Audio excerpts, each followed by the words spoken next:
everyone's had adequate time and chance to review these. Does anyone have corrections for those who attended the meetings? Yes, Phyllis was incorrectly left off of the December 6th meetings. I have made the correction and she will be shown as present for December 6th. Okay. Thank you. Any other corrections or comments? I only have one small one in my Stewart is spelled S-T-E-W rather than S-T-U. Big deal. Any other comments? Everything looked fine. And because we're on Zoom, we have to do roll call votes on everything. So I have a roster of the members that was given to me by Jeannie V at Town Hall. So starting at the top of her roster, we have Dave Stewart. Motion relative to the approval of the December 6th. Could I have a motion, please? I first need a motion from somebody. Dave, would you make that motion? I do make a motion to do this, yes. Approving the minutes of December 6th, Paul. Oh, yeah. Yeah, I'll second that motion, Paul Duarte. All right. And any comments? All those in favor, roll call vote. David Stewart. Aye. Clint Clements. Present. You're approving the minutes of December 6th? Yes, I am. Paul Duarte. Yes. Deb Hagan. Yes. Phyllis Ibbotson. Aye. Charles Lawrence. Aye. Bill Thompson. Aye. The chair votes aye, unanimously passed. Okay, for the HMP Subcommittee of November 6th, those present, would you please, someone make a motion for me, please? Approve those minutes. Clint, would you give me a motion? December 6th? Yes. Yeah. Yeah, okay.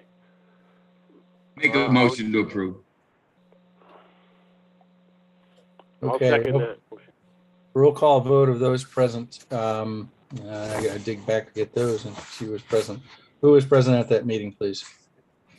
I was. All right, you approve? I make a motion to approve, and I vote to approve. All right. And next person, please. Aye. Who else? Okay, and I believe Bill Thompson, you're present? Yes, aye. And Okay, I think Phyllis. anyone else present, other than those three? Aye. Oh, Phyllis is there, that's right, thank you. This is December 6th meeting, right? That was the November 6th meeting of the subcommittee. And now we go on to the November 11th meeting of the subcommittee. Oh, no, I wasn't there. No, meeting members of the commission that were present, please, could I have a motion? I'll give a motion to approve. You have a second? I second it. I second. Okay, those present, could I, on a roll call vote, I could have Clint Clements, please, Approve. and Deb Hagan, please, Aye. and Bill Thompson, please. Aye. Is anyone else present? I don't have the minutes immediately in front of my fingertips. Phyllis. Phyllis, you approve, correct? Correct. Aye. Okay. Now, the minutes were all approved. Public comment section, actions cannot be taken by motion on topics raised. I don't know if we have any members of the participants. So we have 22 participants. So we have a number of people present that are not on our screen, but we have 22 participants. This is a point where someone can raise a comment and say, hey, did you know, whether it be a member or it be a member of the public. Does anyone have something they want to comment to be raised on? Hearing, no. They have to hit *6 in order to unmute themselves. Thank you very much, Paul. Yeah. That's helpful. That really is. I mean that. All right, Raise your I have hand. not heard anyone make any comments. So now we're on to Sea Level Rise by Charles Lawrence. Any comments, was- Chip, or were you just, Chip, right. I was planning to talk fire chief, but with Omicron, I decided, nope, not doing any meetings. I don't have to. understood? So, pass this to the this February meeting. Yep. Let's hope we got this thing down by then. Understood. Now, email correspondence. We have an email from Ben Getch to Deb Hagan relative to type 1 moorings, moorings and type 1 waters. And in this, we specifically said votes might be taken. This is the correspondence that I sent out to all the members from Benjamin Getch, dated January 4, 2022 at 2:47:22 p.m. For purposes of the public, I guess I should probably read this into the record. Dear Deb, I hope you had a happy, safe holiday, New Year. I'm not sure I or Kevin will be able to attend the next THC meeting, but wanted to bring something to the commission's attention as you continue to develop the draft HMP. CRMC prohibits moorings in type 1 waters. See Red Book at 1.1.5. Review categories and prohibited activities in tidal waters and adjacent shoreline features. A period. Table 1. Water type matrix, activity matrix for type 1 waters. Per the Red Book, only riparian moorings are allowed in type 1 waters. Riparian moorings by definition must be placed within the lateral lot lines of the property, even quote sign applicants demonstrating access and off-street parking, close quote sign, paren as allowed in the town ordinance, close paren, do not qualify for mooring in type 1 waters unless they have a riparian lot associated with said mooring. The following zones described in type 1, described in Tiverton Town Ordinance Section 14-133 overlap and appear inconsistent, paren, either wholly or in part, close paren, with the prohibitions of moorings in type 1 waters, NN, semicolon, P, close paren, open paren, P/E and P/W, paren, close, semicolon, FN, semicolon, FS, period. The version on the HMP on the THC website references these areas in appendix capital I, paren 3.1.1, close paren, period. For reference, except for bodies of water entirely classified as type 1 waters, paren, such as Nanaquaka Pond, close paren, comma, type 1 waters generally extend 500 feet from the mean high water mark on the shore. Thus, some of these mooring areas simply need to be moved outside of the 500-foot mark to conform with the regulations, while any riparian moorings can still remain within the 500-foot mark. Other mooring areas like those in Nanaquaka Pond will have to be eliminated as part of the HMP, and all moorings phased out except for those riparian moorings located within the associated lateral lot lines. Non-conforming moorings in type 1 waters should be phased out according to a sunset clause adopted by the town paren and approved by the CMC as part of the HMP paren, with the understanding that non-conforming moorings are not valid and therefore non-transferable.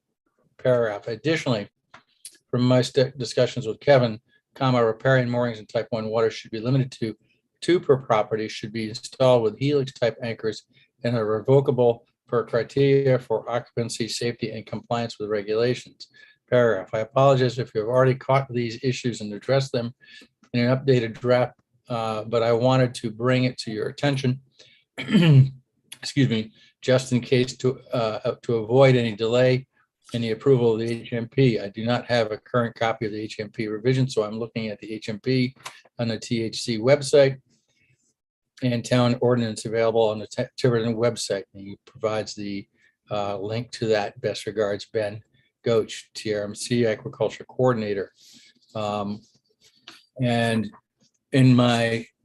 on it, I put in this very specifically, votes to be taken, response / adoption to be taken. I would like to hear comments from people if they have any concerns about that, which we just heard. I quite candidly certainly do, but I open up to others first, please. I have some questions and comments.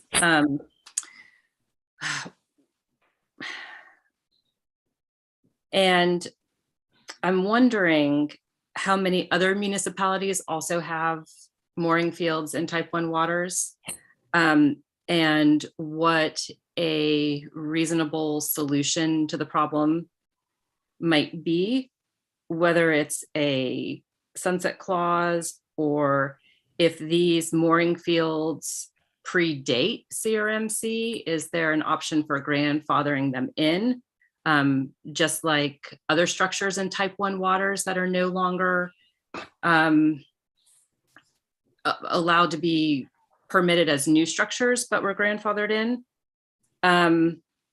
I did ask Ben one thing for clarification, specifically the paragraph that begins, additionally, from my discussion with Kevin, riparian moorings in type 1 waters should be limited to 2 per property, installed with helix type anchors, and are revocable per criteria for occupancy, safety, and compliance. I asked him if it was actually a regulation in the Red Book that the riparian moorings in type waters need to be installed with helix type anchors. And he said that no, it's not in the Red Book. These were recommendations that were just recommended by Kevin. And so I don't think we should take those 3 items as regulations, because they're not. So those are my initial thoughts. Okay, anyone else? Yes, I think my biggest concern is I I'm want to sorry. make, When you speak, you gotta identify yourself, so it's the recording, because unfortunately, well, we can see you, the world can't. okay, I'm sorry about that, Bruce. Right. This is Clint Clemens. And I second Deb's concern that, you know, these stipulations, essentially, some of them in the Red Book, some of them aren't, are being evenly applied throughout the state.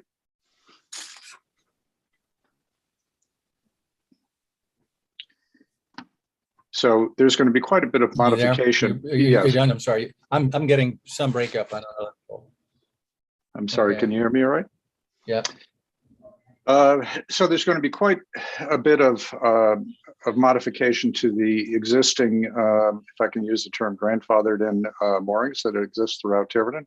And I would assume that, you know, the same situation exists throughout the state.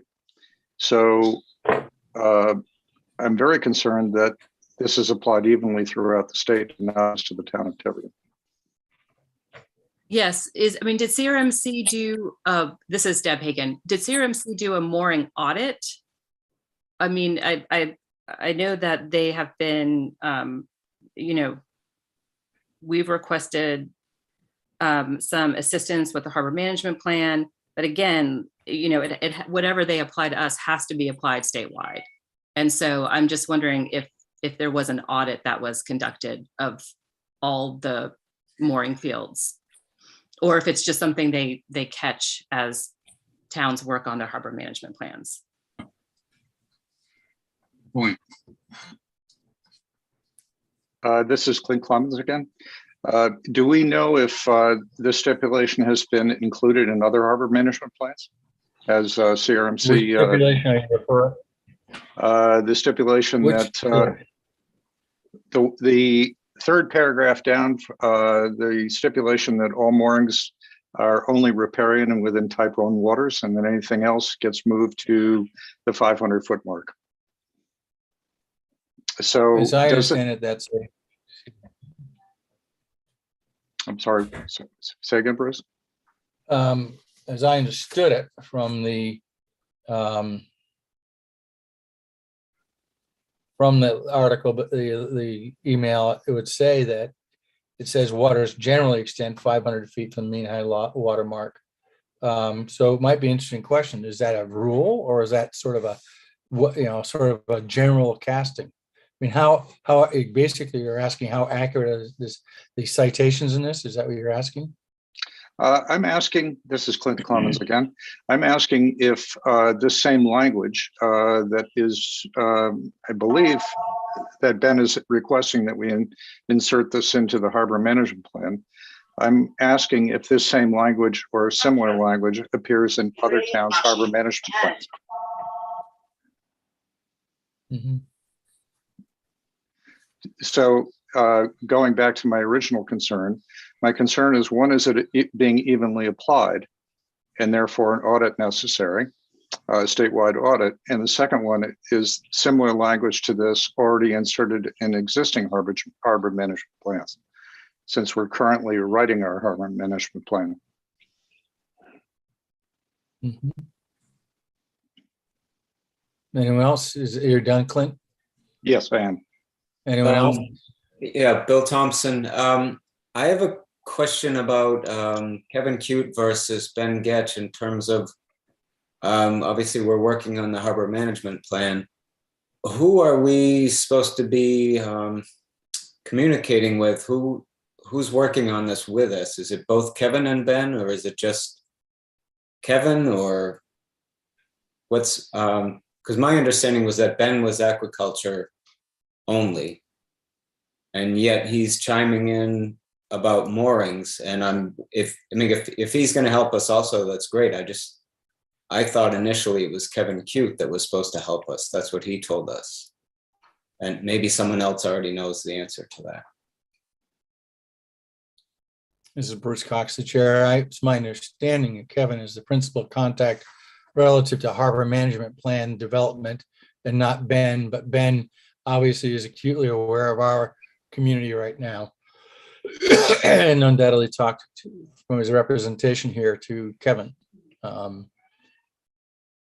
Anyone else have a comment? Chip Lawrence. Yeah, it seems to me that there were a number of things in Nanaquacket Pond that got grandfathered in, right? And it seems to me any mooring that was there at that time deserves equal treatment to the docks, the marina, and so on that have been grandfathered in. Any other comment? David I agree. Stewart. Yeah, I'm sorry, David Stewart. I agree totally with Chip and Deb. They should be grandfathered in. My concern, Phyllis, did you have anything you want to say? No, I was, the only thing I was just thinking was whether that is that only on ownership change that they're gonna lose the mooring? That was generally the process of change. You'd sell your hardware and confirm the location, basically. My concern is that the reality and the legality have not matched in Nanaquacket Pond for quite a length of time. The history of Nanaquacket Pond was originally type 2 waters. Sometime long before I was involved in the commission. And I'm repeating what I've been told more than once by people from a historical perspective, is that at some point in time, a number of owners along Nanaquacket Road on the pond had applied for dock permits back when they were more difficult to obtain. And at that time, the head of CRMC had a view of that area, and they, in concert with Save the Bay, changed the type waters from type 2 to type 1. And there was quite a bit of resistance from the town. A good deal of money was spent arguing it, fighting it, and there was a lost cause. Nonetheless, no one ever enforced type 1 waters in there. And more than once I've said, if you want to have a ride on your hands, tell the harbor master, you have to tell people you cannot water ski, you cannot jet ski, you cannot operate your vessel in those waters because it's type 1 waters. Meanwhile, you have 2 type 3 operations going on there. You have the Evelyn's and you have the Don's Marine, which are both type 3 water applications, which are in place and have been in place for quite a length of time. Previously, we've talked to different town administrators, and it's sort of on again, off again with town administrators. We have a very good one now. We had a good one before. But I think now we need to propose, personally think that that the water types in Nanaquacket Pond be changed to reflect the true activities that are taking place there. Now, to preserve some element of type 1 water in the pond certainly makes sense towards the southern end, for instance, in line with a particular road. I'm not sure which, whether it's Pond View or no road slightly to the south of that even, as type 1 and along the buffering area along the waterfront of Nanaquacket Pond. And that way the activities of recreational activity on the pond will be technically legal and reality legal. And the type 3 water activities at Evelyn's and at Don's Marine will once again be legal. And I think this is a time, quite candidly, to respond to that and to say we are, maybe at this point we respond that we're taking this under consideration but are not adopting it, that we are looking at the harbor management plan and the realities and legalities of what's going on in those various areas, to say this is how we feel it should be. And, you know, not necessarily just throw our hands up and say, okay, whatever you say. That's not necessarily, I think, what we should be doing.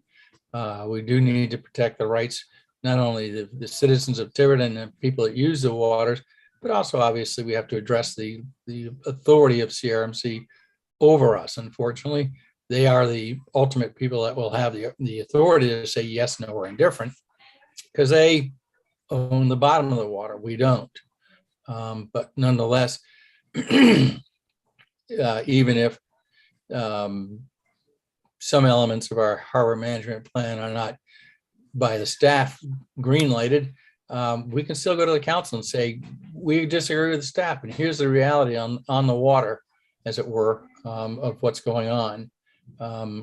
You know, I see this, I mean, you have Deb's comments about this. She asked, is the CRMC conducting a mooring audit of all coastal municipalities or just Tiverton? And she just replied, I got the email, and that she would forward it, which is excellent, Deb. It's exactly what should have been done. Well, how do people feel about it? I know how I feel about it. Well, I think as a resident on Nanaquacket, and I'm a riparian owner on Nanaquacket Pond, I know there are a lot of people who would like to be a part of the conversation in regards to whether or not changing the water type is a good idea. All the folks on Delano Island, the other residents on Nanaquacket, and maybe even some of the people in the neighborhood who don't live on Nanaquacket. We do have a Nanaquacket Neighborhood Association. It's just a really loosely formed group. And, you know, Lori Wood and I are both contacts for the NNA. And so I propose making all those folks a part of this conversation before, you know, and anything's really decided or. I agree. Say, Bruce, it's been type 1 and type 2, and then we proposed a line and then type 2 beyond that, right? Type 2 on one side, type 1 on the other. So how does Don's Marine and Evelyn's fit into that picture? They still are grandfathered in and have to be because they're type 3? Well, they would they're in existence. They are a functioning facility on the water, and in order to make them legal, if you will, they would be type 3 waters, you know, for the limited area in the immediate vicinity. The CRMC did this over on Mount Hope Bay with Roger Williams University's original research pier that they put out that had the natural matriculation on to becoming a platform for their sailing team, a nationally recognized sailing team. And there was discussion, and they changed the waters immediately in that vicinity to type 2 waters to facilitate that activity, because they probably recognized it wasn't harming anybody. I don't think it's harming anybody in Nanaquacket Pond. to have the recreational activities going on. And I think this is a time to address that. We have people's attention not only that's coastal, but within the town council. We have Bill Vieira and Donna Cook, obviously, I think in our corner, and would advocate for the town. I believe that they probably would. I don't want to put words in their mouth, but I think that's sort of the response that should go back to Ben, would be a measured response, that we understand, we have these questions. And Deb, if you could give me a punch list of those particular questions, I'd appreciate that. And I can send it back to Coastal as chair. I mean, it's I think the way to go with that in response to that particular email, because Ben is human as you and I are, as we all are. He is an advocate for the aquacultural side of the world, as is his job. And, you know, we got to say, wait a minute, Ben, we got to look at what this is all about and ask him these questions and see what he comes back with answers. If he comes back with the answers, this is a hard and fast rule, here it is, that's a hard and fast rule. If it's an approximation, we can say, well, maybe it approximately applies in some areas, but not really appropriately in others. And I'm being told my internet connection is unstable, so I hope you're hearing me. Yeah, Okay, right. Bruce, I'll when I'm doing the minutes, I will make a note of everyone's questions that were raised here and send you all that in written form. Excellent, thank you. Sorry, Clint, I didn't see you had me. I didn't mean to step in front of you there. Oh, that's quite all right. Clint Clemens speaking. So Bruce, this gets me thinking about something else too. So if everybody has to move their mooring who is not a riparian owner, so that is probably going to put a lot of moorings out with greater exposure to the fetch. And, you know, that puts a lot of strain on folks' rigging. It becomes really difficult to get out to your boat.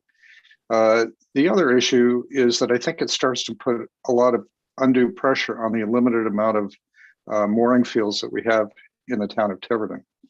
So are we going to end up with a situation of years and decades of wait to get mooring in the Tiverton Harbor because people can't have them where they've traditionally been able to moor?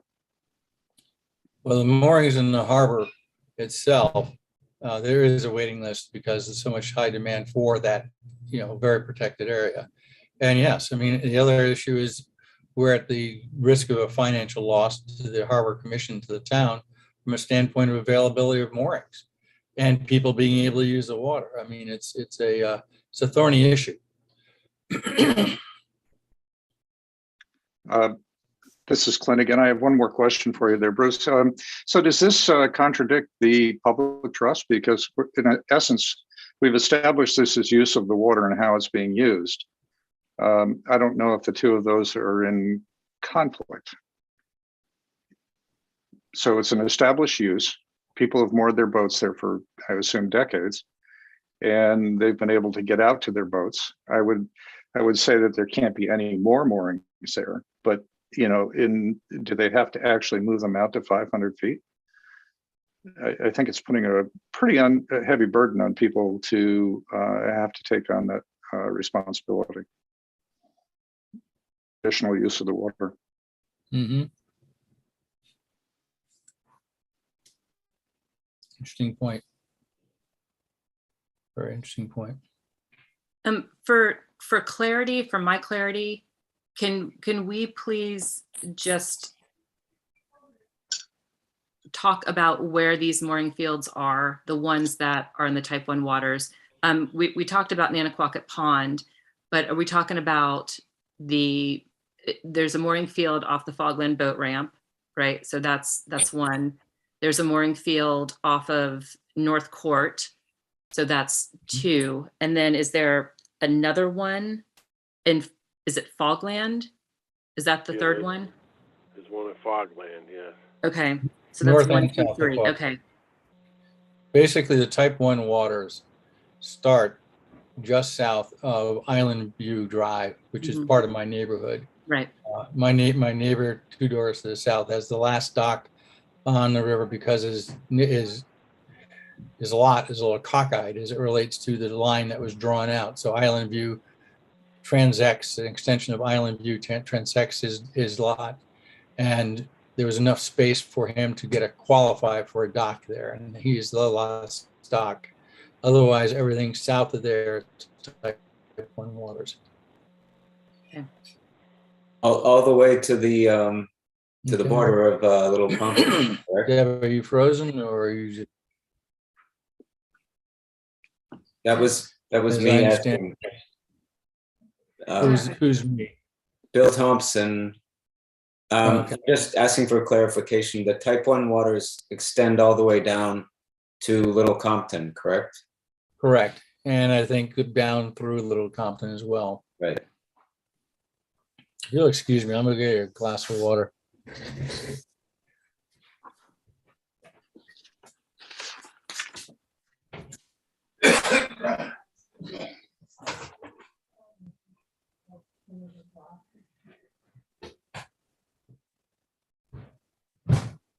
I highly recommend tea with honey for these adventures.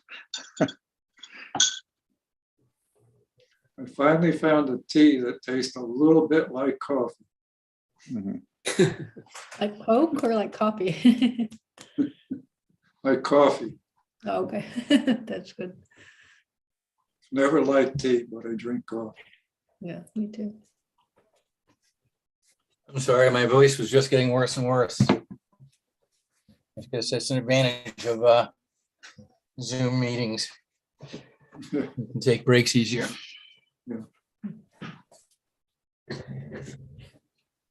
All right.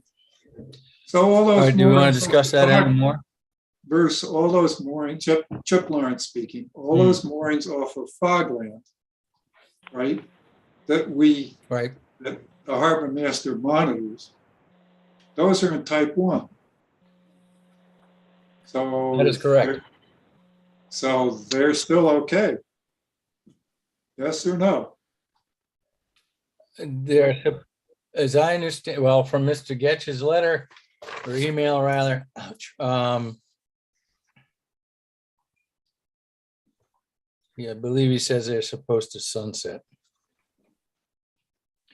Non-conforming moorings in type 1 waters, this is the very bottom of the 3rd paragraph, should be phased out according to a sunset clause adopted by the town and approved by coastal as part of the HMP, with the understanding that non-conforming moorings are not valid and therefore non-transferable. Now, which HMP he's referring to, I'm not certain, but he doesn't cite it. It may very well have been in a general draft that was, liked by Kevin Cute. I don't have a personal recollection of any particular sunset clause in it. But yeah. But it's hard to tell from how he wrote it, Bill Thompson. It's hard to tell from how he wrote it if he's suggesting that the town adopts that, or if he's referring to something the town has already adopted. Right. It could be read either way. So this means that, Clint Clements again, this means that we would be precluding any moorings between Winisman and the Little Compton line. in essence, unless they were riparian moorings, that's correct. But And he's then you saying get in, that they can be moved out beyond that 500-foot line, because the boundary of the type 1 waters extends 500 feet from mean high tide. but, And so well, those it's not- moorings can be moved outside of it. It might be precluded by channels or conditions, but So Clint Clements again, I have a couple of real concerns here. One, as mentioned earlier, that if this rule is adopted in our harbor management plan, that it is indeed in harbor management plans across the state. And the other thing I think we have to be keenly aware of is the financial burden this puts on people who have non-riparian moorings within the 500-foot setback. Mhm. It's a big deal. It is. And he uses the word generally, which tells me it's a subject of debate It's not a cast in concrete rule. It doesn't cite a rule. So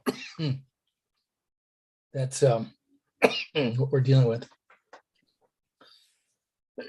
So I think the general feeling here, and perhaps we should take a vote, is that we do not adopt his statement carte blanche. We have several concerns which we will itemize in a reply to him, and try to address these issues of riparian moorings within type 1 waters in the course of the development of our HMP. May I have a motion more or less to that effect? I'll make a motion to not adopt this statement as Deb Hagan make the motion. I'll second that. Chip Lawrence. Anyone care to second it? Chip Lawrence. already did. Chip Lawrence is seconding it. Okay, bro. Okay, roll call vote. David Stewart. Agree. Okay, Oh, looks like Bruce froze out. Bruce cut out.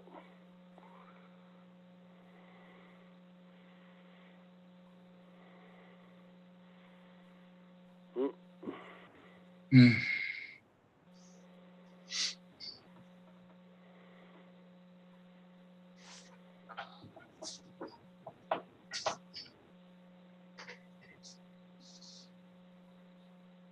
I wonder if he knows he cut out.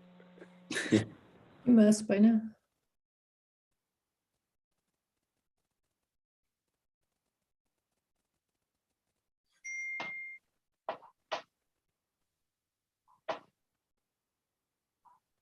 I'm back. Okay. Ah. I was just about to text you. Yeah. I'm Welcome, back. welcome back, Bruce. Okay, so we had Dave Stewart, Clint Clements. Are you in favor of Agreed. the motion? Okay, Aye. Paul Duarte. Yes. Okay, Deb Hagan, sorry. Aye. Phyllis Ibbotson, Aye. Charles Lawrence, Aye. Bill Thompson. Aye.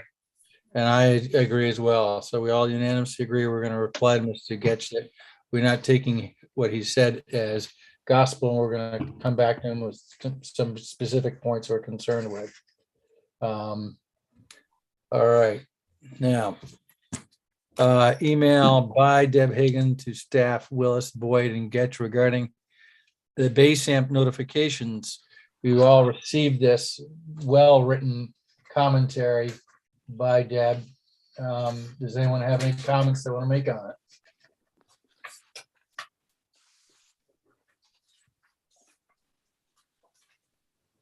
Am I frozen again? Nope. Okay. Just the comments on draft notification changes dated Yes. December 29th. That's correct. Yeah.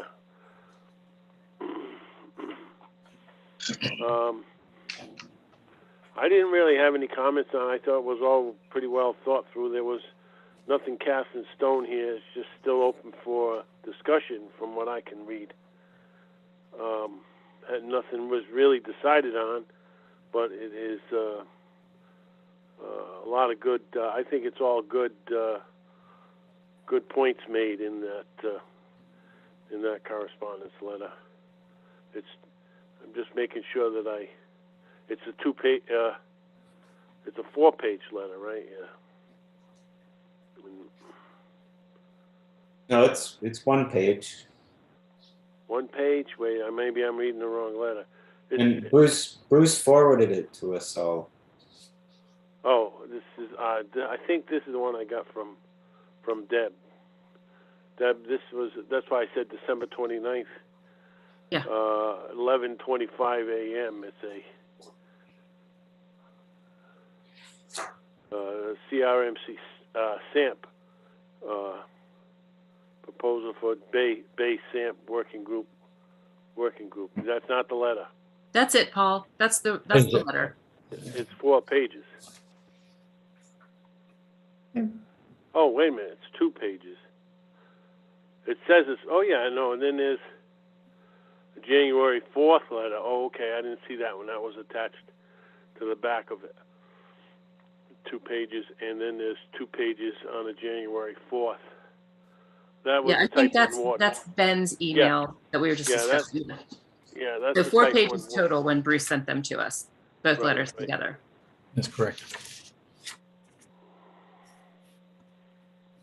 Yeah, okay. So the Okay, I'm next, squared away now. Sorry. This is Clint. I have just a quick question here. There's a number of different measurements that we've proposed for setbacks for aquaculture from riparian high water marks and from moorings. Do we want to agree on a number at some point, or is it too early to even talk about that? Because it was in, This is Bruce Cox, the chair. I am a riparian mooring and a riparian owner on the Secana River. And as I've said, probably ad nauseum, I do a lot of development work. And as far as I'm concerned, the difficulty of notifying abutting riparian owners is a non-issue. Your mooring fields and the riparian owners, ownership or littoral rights extend on the extension of their boundary lines out to the coastal navigation of the federal government, as far as I'm concerned. And if they're going to place an aquaculture farm in there, I'm 200 feet on the water. My neighbor's 200 feet on the water.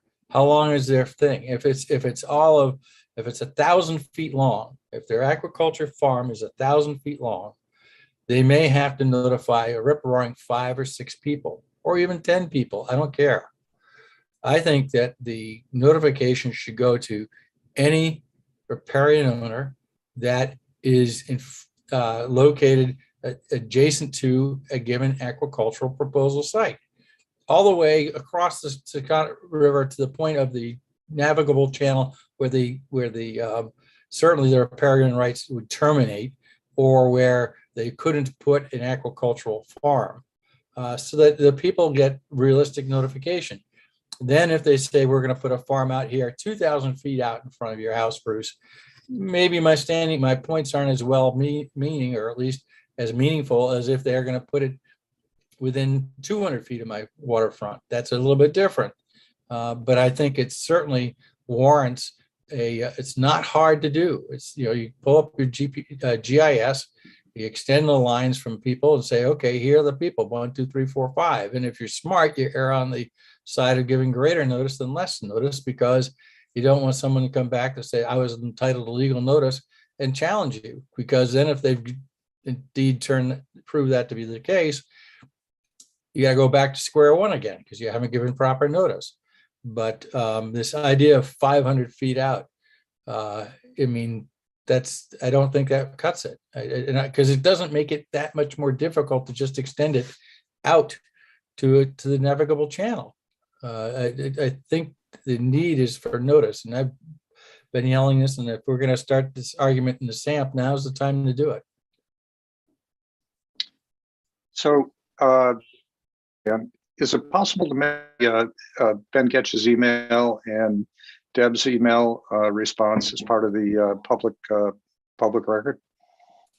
Oh yeah, they will be. They all have to be.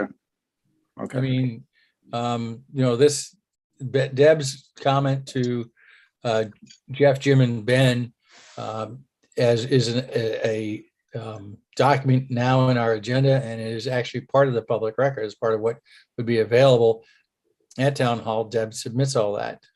So that is part of the public record. And our feelings, this is a recorded statement. This is the public record. The town clerk's office asked me to start putting the stuff on the SOS website. So it's not at the town clerk's office. It'll be on the SOS website with the minutes. Okay, excellent. So if I can just say something about the base amp. So at the next meeting in February, I think it's February 7th, they are, I believe, coming back after they've received comments from the working group and the public. I believe the comment period was supposed to be until the end of December, and then they extended it another week. And so I believe the expectation is we'll be hearing if they've made any changes to their original draft proposal changes. And I wanted to say that in my comments, I requested the 1,000 feet, thinking that 500 definitely wasn't enough, but 1,000 feet is what was called for by the town administrator, Jay Edwards. And so for consistency, that's why I went with 1,000. But I think that if there's no one within that 1,000 feet, then you have to hit the next 5 so that somebody's notified. And the other thing I want to say is this: I believe the municipalities are encouraged to notify their constituents how they see fit. And there's nothing keeping Tiverton from, I don't think we can require an applicant to do any sort of notification that isn't required by CRMC, but the town can notify people if the town's willing to take that responsibility. That can be part of our aquaculture chapter and our town ordinance. We could suggest that the town is supposed to, this is Bruce Cox, that the town is supposed to do that. And then we would just try to make a point of telling the town clerk when we get notice of such a thing, because that notice goes to the town as a whole from any activity from CRMC, and the default person is the chair of the Harbor Commission. That notice should be sent to the riparian abutters of this that go from point A to point B. Well, just a suggestion to when we get to getting back to the aquaculture chapter. So Donna, I believe, has her hand raised, and then I have a comment after that as well. Donna? I just want to remind everyone that when I put this on an agenda item quite a few months ago, that there was pushback from the town council that they didn't want to take on any responsibility for this. I didn't agree with that, but they just didn't want to take any responsibility. The responsibility actually should be on, in my opinion, should be on the people that want an aquaculture farm, not the town actually. So I guess that could be in the ordinance. And I don't know what CRMC is going to do. I guess they're going to come back to us about that. So this is Clint Clemens. So to that point, if we drafted an ordinance for the town that says that any applicant, not only for aquaculture, but for any modifications to zoning and building structures, whatever you have, it's their responsibility to notify abutters, and we can define what that means, or people within a certain distance. So, Deb, to your comment, I'm not sure why we can't encourage an ordinance on the town level that requires applicants for that come before committees to serve proper notification. I think if we're singling out aquaculture, that might be an issue. But I think just in general, across the whole town landscape, it might be beneficial for everybody. Since we're already talking about what's happening with aquaculture, why don't we address other issues and see if we can't come up with craft a really good ordinance for notification townwide. When someone applies, if I may, this was Cox, for a dock, the immediate abutters are notified to either side. And if so, that is already in a rule, but my mind thinks onto a flip, almost a negative, a prohibition ordinance, and the prohibition is addressed to the commission. We're asked as the representative of the town to make comment on these aquaculture farms, which we did exhaustively, obviously, with the Bowen brothers and with the other one. And we could make, I wonder if we could make an ordinance or a rule within our own harbor management plan that a commission cannot vote favorably upon an application for an aquaculture site until they've been given proof that the abutting, the riparian abutters and the people of interest have been given specific written notification of the application, so that we can't force the applicant under coastal rules to send. Coastal doesn't seem to be appearing that they're going to go that way. But if they are looking for us for a comment, we can't give an affirmative approval unless we have proof that notice has been given or prohibit ourselves, as opposed to trying to force CRMC to do it. I wonder if we could do it that way.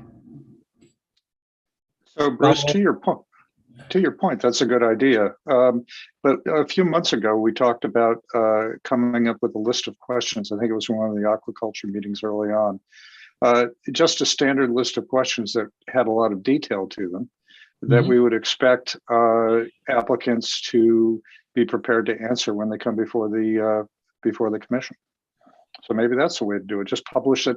This is what we expect you to answer. Be able to answer these questions, and we make it quite detailed. And I think it's in everybody's best interest. It avoids all the confusion and all the downstream problems that we've seen. But I like the question format. I was kind of pleased when I was looking at it that I think we had struck on many of them when we were meeting with the people, but we didn't have a preset set of questions. But what I'm trying to say is that the questions included, here's what we're looking for. And if all it is a question, did you give notice to these people? That's not a preclusion to our activity or any future commission's activity. What I'm suggesting is that there's a specific rule that prohibits us from being in favor of something if there's not been specific written notification to impacted groups. The interesting thing that comes down the line, though, with regards to the Bowen applications is we had obviously riparian owners there.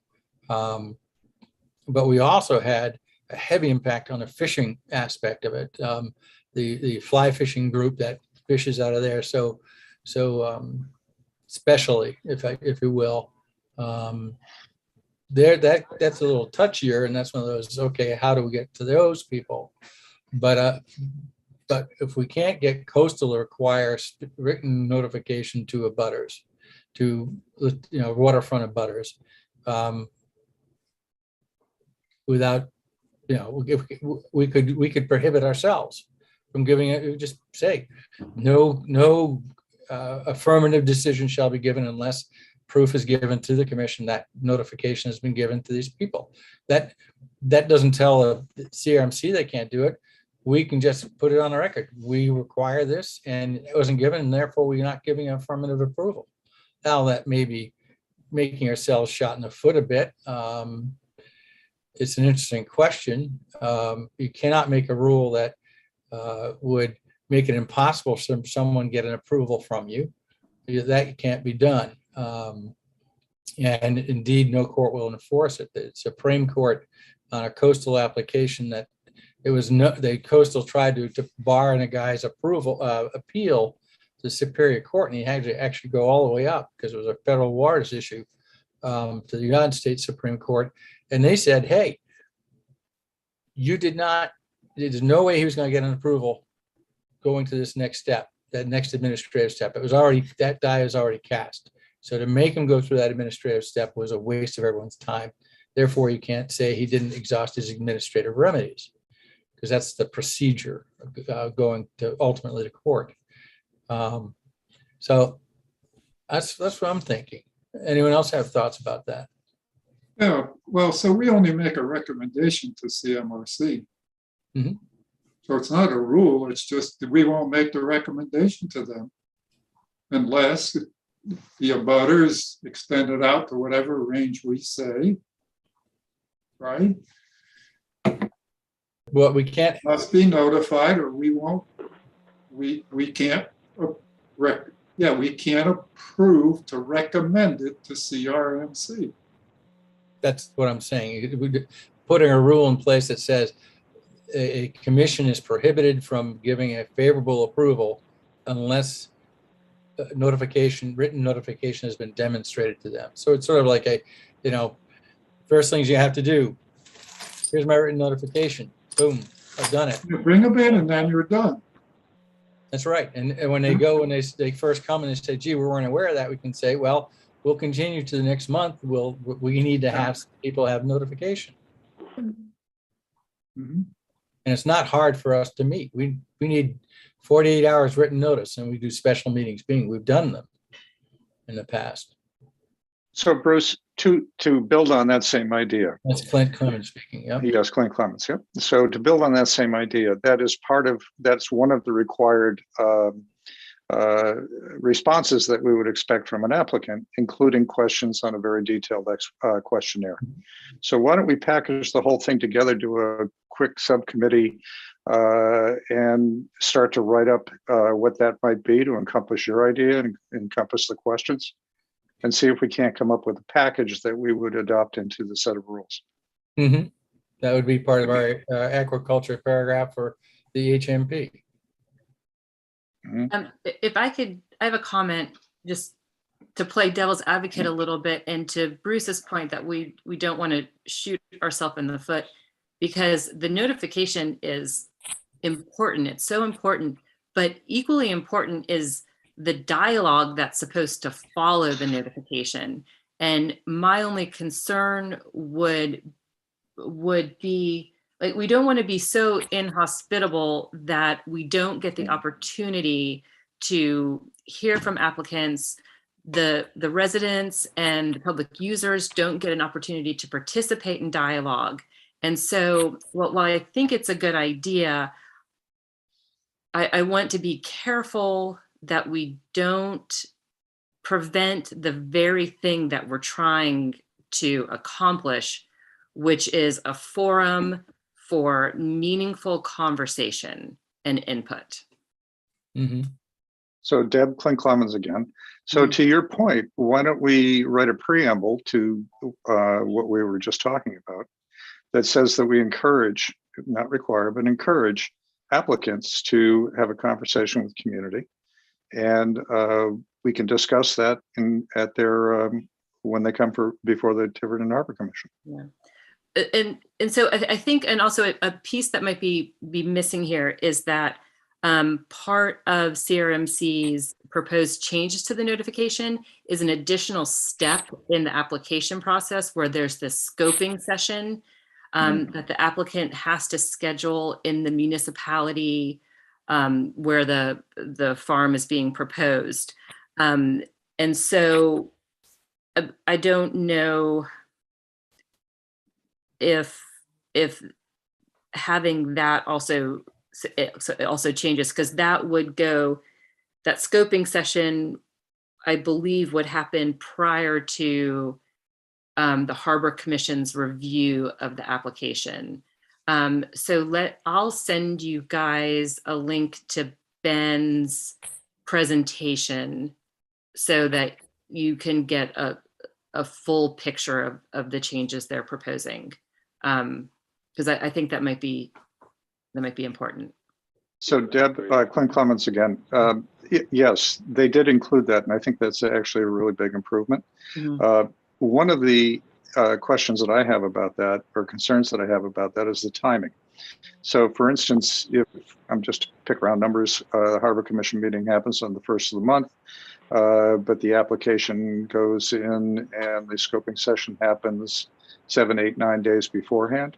There isn't really a realistic time, especially in the winter, for the concerned communities to really address it. Mm-hmm. So I'd like to see a 30-day buffer or a 60-day buffer put in so that there's an opportunity for people really to have input. And again, I have to say for the millionth time, the point behind all of this is to smooth out the very beginning of the process so that it doesn't end up confrontational. Mhm. Because I don't think anybody's trying to say we shouldn't have aquaculture. Nobody's trying to say that. What we're trying to say is that public notification and involvement at the beginning is the key to everything. Mhm. So we should do what we need to do to make sure that questions are answered and that people's concerns are addressed at the very beginning of the process. Mhm. I agree that, Chip Lawrence, I agree that's necessary, but not sufficient. Right? It's not sufficient to just have this scoping session and have a buffer. That's not enough. We still have to have more. So then we have the scoping session. The aquaculture guy proposes what he's going to propose.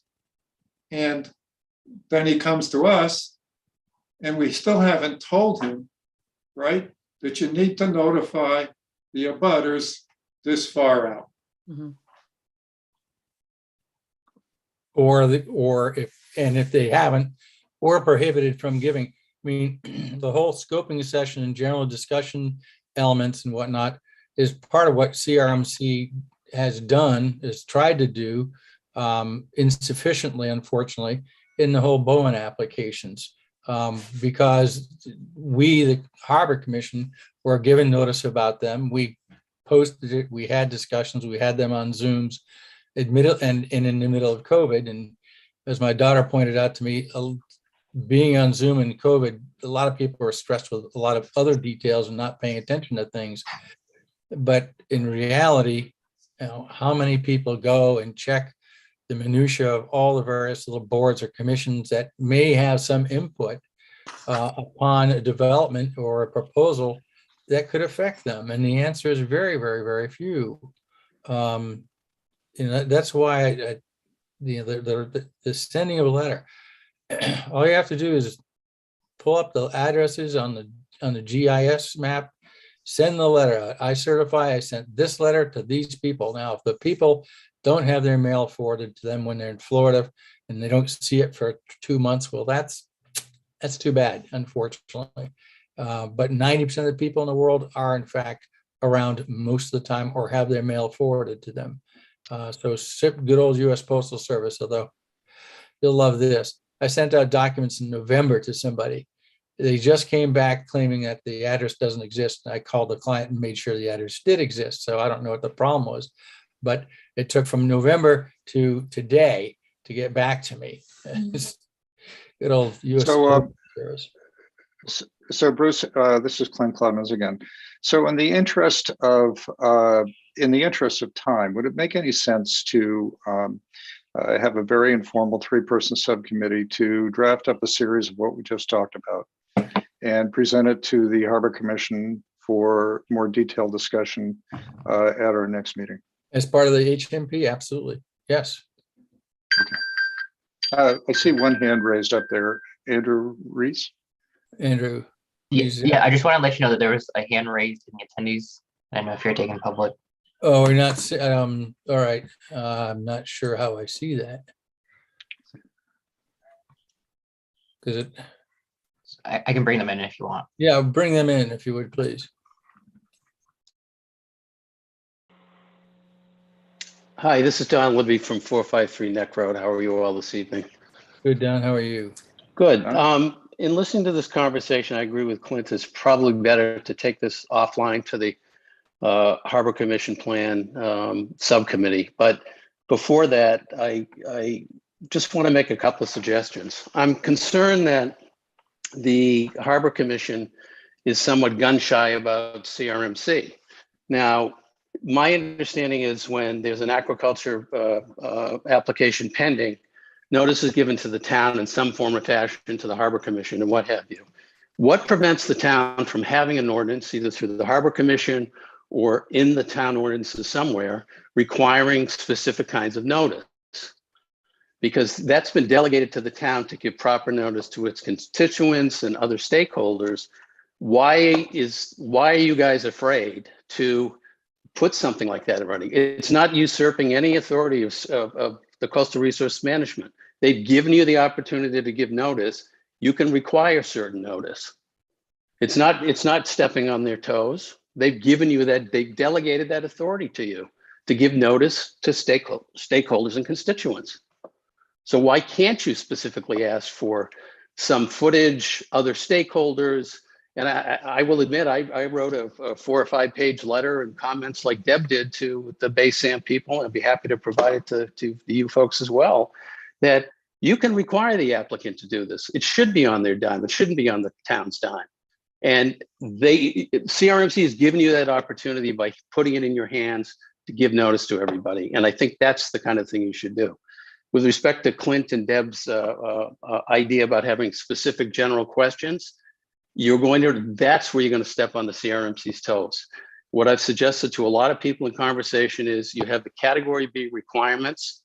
They're listed right there. You can ask any question you want that is within the category B requirements. And if you're not satisfied with them, don't vote. Don't vote to recommend it. It's very simple. They've provided you with that information already in the Red Book. These are the categories that will apply for somebody is seeking a aquaculture farm. It's right there. If I can suggest that the most recent declination of a oyster farm, which is Patsos, or I forget the name, and I can provide that as well. The subcommittee at the CRMC laid out exactly all of the category requirements, which ones that they worked with and which ones didn't comply with. And as a result, they said, we're not going to approve this. We're not going to recommend approval of this particular aquaculture thing. And I think it was an expansion of some existing farm or something. But they went through those steps. And I would suggest, and I'd be, as again, happy to provide it to you, read that because it lays out all the questions that the CRMC asks and that you could ask as well. And you're not stepping on anybody's toes by asking the same questions the CRMC requires the applicant to answer. Thanks. Thank you, Don. Don? Yes. What did you think about my idea about the negative authority, negation of authority of a harbor commission to be able to make a recommendation of approval unless there is a demonstrated written notification to abutting riparian owners? I think it's an idea that I think is worth exploring. My initial thoughts on it, it's too complicated. If you lay out for an applicant, this is what you must do, just like with zoning. You want to build an addition, you want to build a shed, you have to have sidelines and rear setbacks and all that kind of stuff. You have to notify based on the zoning requirements, who you have to notify by certified mail. It's a simple process. So if you lay out for them, this is what you need to do. For example, you need to go to town hall and you need to determine all of those riparian owners that are within so many feet. I've suggested that the BaySAM comments to CRMC's proposed notice provisions or new notice provisions, post it on the site, close to the site, the closest access point to the water. This is what somebody has proposed. Put it in the newspaper, require them to put it in the newspaper. Again, you don't want to make it too difficult for them. You don't want to make it expensive for them, but they're asking to take public trust waters and commercialize it for their use against everyone else's use.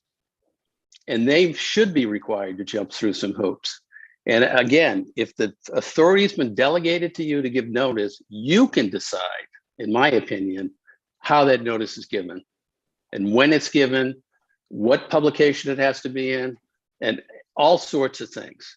With respect to Deb's comment on the scoping session, my complaint about and my suggestions about the scoping session, I think it's a good start, but it's not official. Nobody from CRMC has to be at this particular scoping session, which means that the applicant could say anything they want to you in the scoping session because it's not official. There's nobody from CRMC there. They don't have to back up anything they say. So what really is the purpose of it? If it's not an official visit to the town to allow the Harbor Commission to actually go and view the site, or to listen to what they have to say and put out a notice to everybody, this is what's going on. So the scoping session has some benefits, but I think the benefits are outweighed by the fact that it doesn't mean anything because it's not an official CRMC approval or meeting. It's really for the benefit of the applicant to try to hopefully get some sense of what's going on. I'm gonna have to excuse myself again. Dave, take over for a few moments, please. That would be you, Dave. Okay.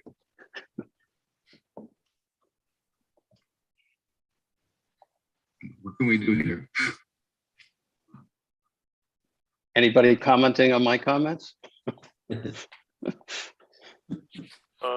think it's all good comment, and I'd like to kind of wait till Bruce gets back, because what Bruce was saying, and the fact that we're trying to create these, right? Deb has written up this letter to create these guidelines, and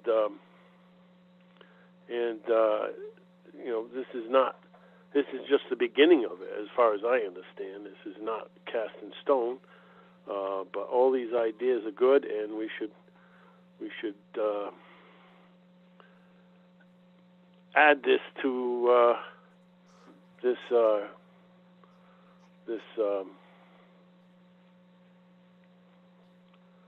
add comments to this draft of change of notification of changes. That's all I got to say. I did want to say, and I kind of wanted Bruce to hear this too, but I also in this is Paul Duart, by the way. I'm sorry I didn't introduce myself. And to create these guidelines, nobody's talking about any public access water rights, because there are many, and areas that should be considered, as well as public fishing areas, public shell fishing areas, or anything like that, like we ran into in the last meeting we had. We didn't know there was a public fishing area until it was brought to us by someone in DEM. So DEM should also be. I'm sure they are, but there should be something in here where DEM is notified, and then it says likewise requires CRMC to advertise PD. I'm assuming that's public disclosure meetings. That's the preliminary determination application. Oh, okay. So I don't know what that is. What is it again? Preliminary determination meetings? Yes. So that's the maybe you could spell that out too in this letter, because I didn't know. I just tried to figure it out. PD, what PD meetings were, and again, talk about the amount of days, like Clint said, that maybe 60 days notice would be better, and what Bruce is talking about with the proof of notifications that the letters were sent out, and then we can better make a determination with all that information. But I think that all has to be added to this to create guidelines and require the applicants, and what to require the applicants that they would have to do. So I think there's still a lot of work ahead of us, and let me leave it at that. Bruce, you back yet? I am back. I see Donna has her hand raised. I'm not sure she took it down from before. Donna, do you have something you want to say, or? It is a new hand, but. All right, thank you. Yeah, I think that the conversation is good to listen to. There's a lot of good ideas, but basically it really needs to be written down and looked at, and the subcommittee to work on. It's almost like the subcommittee's going on right now. It could be here till 12 o'clock midnight. The way it's going. I mean, I'm just saying that this is beyond just a little conversation here. All those ideas need to be written down, and I think Don Libby had excellent input, and that needs to be written down also, and then figure out what you want to do. Anyway, that's just my suggestion. Thank you. Okay, I'd like to, this is Clint Clemens. I'd like to propose a motion. Go ahead. And the motion is that we form a 3-person subcommittee that will draft an initial set of questions concerning applications for aquaculture, as well as notifications for aquaculture. Yeah, so we already have that, right? We already have, we've already done have that that. motion on the floor, right? No, we Well, don't have. we've already no, motions formed made. we already formed a subcommittee and we've started a draft of standardized questions. Right. Yes, we do. We do have an aquaculture subcommittee, So a different subcommittee. which hasn't met in a while since since the yacht club. So I guess the idea is that this subcommittee will resume work with a specific focus on these particular issues. One is notification, and one is a standardized set of questions. I think, I know there's a lot of questions standardized set had been proposed, and I'm sure Deb will recirculate those and share them with us again. I candidly am going to ask the solicitor the question about the problem is we don't regulate the water. We can regulate our mooring fields to the extent coastal allows us, but we can control the authority of ourselves, the commission, within town ordinances. And because it's a little bit of an inverse of what I'm trying to accomplish here, in that it's not, when we get a notice from CRMC, and the town gets a notice, it goes to the administrator's office, it goes to the chair of the Harbor Commission, and then that's how it gets out. And the CRMC uses us as a vehicle to get public input from the community. That's what they're doing. There's not a regulation within CRMC that says you must talk with the Harbor Commission. And I don't know as we could put up a ordinance that would have any teeth. But if they're going to come through us to try to get some kind of public input, I think the only teeth we can get is to control our own authority, in a sense of, saying we can't do this until we have proof of the notification. But yeah, to Clint's motion, reconvene or have the 3 people meet on the Aquaculture Subcommittee. Is there a second to that? Yes, I'll second it. No, go ahead. Okay, and now I gotta get my little roster of people out again, darn it. It's the problem with shifting paper, not having your. Roll call vote. David Stewart. Aye. Clint Clemens. Aye. Paul Duarte. Aye. Deb Hagan. Aye. Phyllis Ibbotson. Aye. Charles Lawrence. Aye. Bill Thompson. Aye. And Bruce Cox says aye. So, okay, fine. You're authorized to start doing some drafting and come back to us with some specific ideas on that point. So let's move on.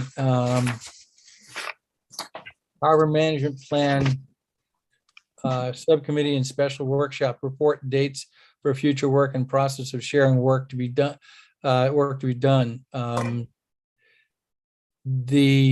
What I have received, and I'll give a quick update, and then I'll ask Deb or one of the members of that to address.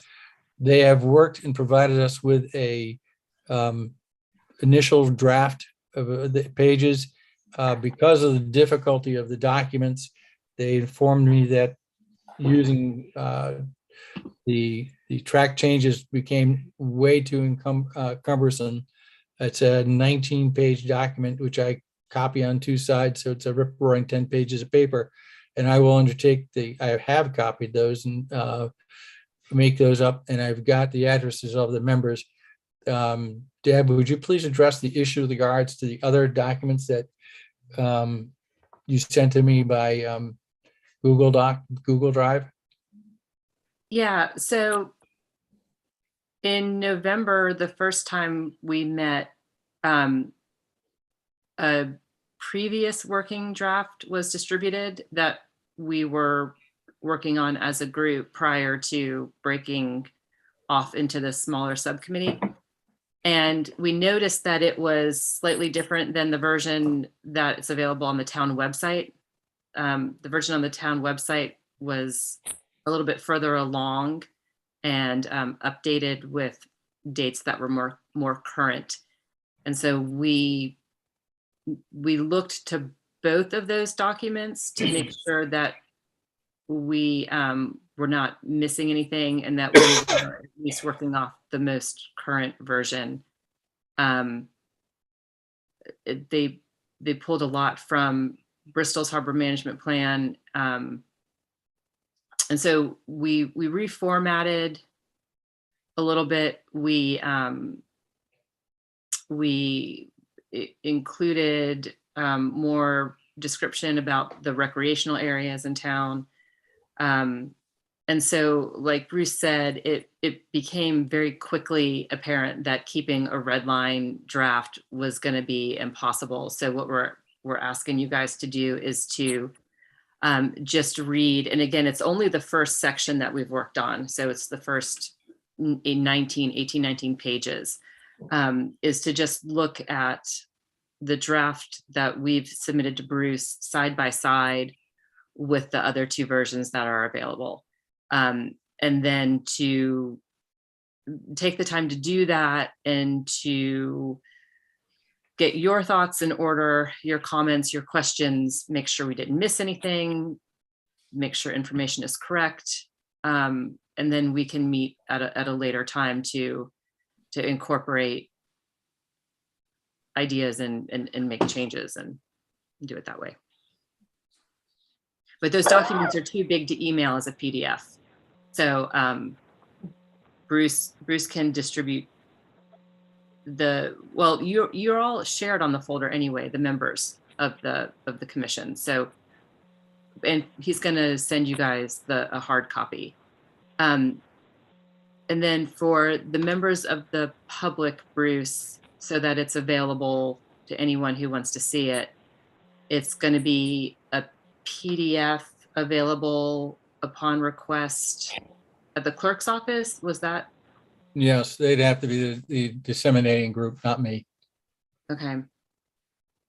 So I can get that to the clerk's office within the next couple of days so that anyone who wants to request a copy can get it from the clerk's office. I haven't talked to the clerk's office about that. So I assume that's okay. That's okay. That's their job. I mean, if someone says I need would like a copy of this, it's up to the town whether or not it's a volume that requires a copy cost fee or not. Okay. Just a short aside here. This is Clint Clements for Chip Lawrence. Chip, we strengthened the sea level rise section and made it clearer with a little bit stronger language. Great, thank you. I look forward to reading that.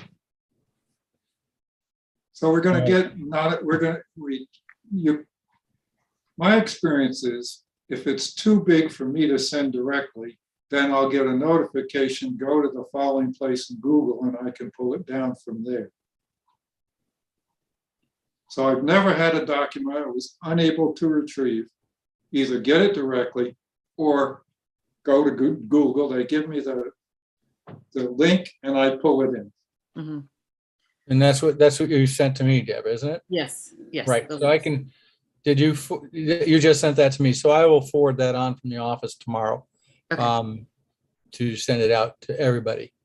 And that way we can use compare the various versions and see what's different. It'll come up in red and green or whatever, and we'll see what's different. You don't have to go and try to figure out exactly what are the lines that are different. Very good. And we're,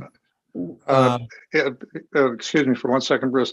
Why can't we take the draft as part of tonight's minutes and therefore make it a line item at the SOS office?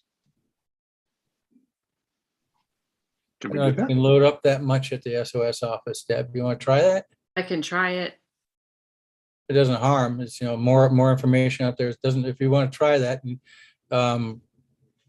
that draft is just to be a working draft. I don't think that's wrong within the minutes and whatnot. In terms of dates for future work, we do not have to do that we don't have to identify those dates now. I think what we need to do is have people get a hold of what's there and do some work on it, and then reconnoiter, come back together by way of email for purposes of scheduling only, not commentary, to see what people are available. I only have a 3-day week this week, so I'm sort of scrambling all over the place. Just a word of caution to everybody. It's easier to read it if you print it out. Who's that, Clint? Said that? Yes. Yes. Well, Bruce is mailing everybody a hard copy on all the members. Right. So I will try, I may send myself an email to try to reach out to people next Thursday to see what dates might work for people for getting together to address the HMP. And that way we will have making some progress. How's that work?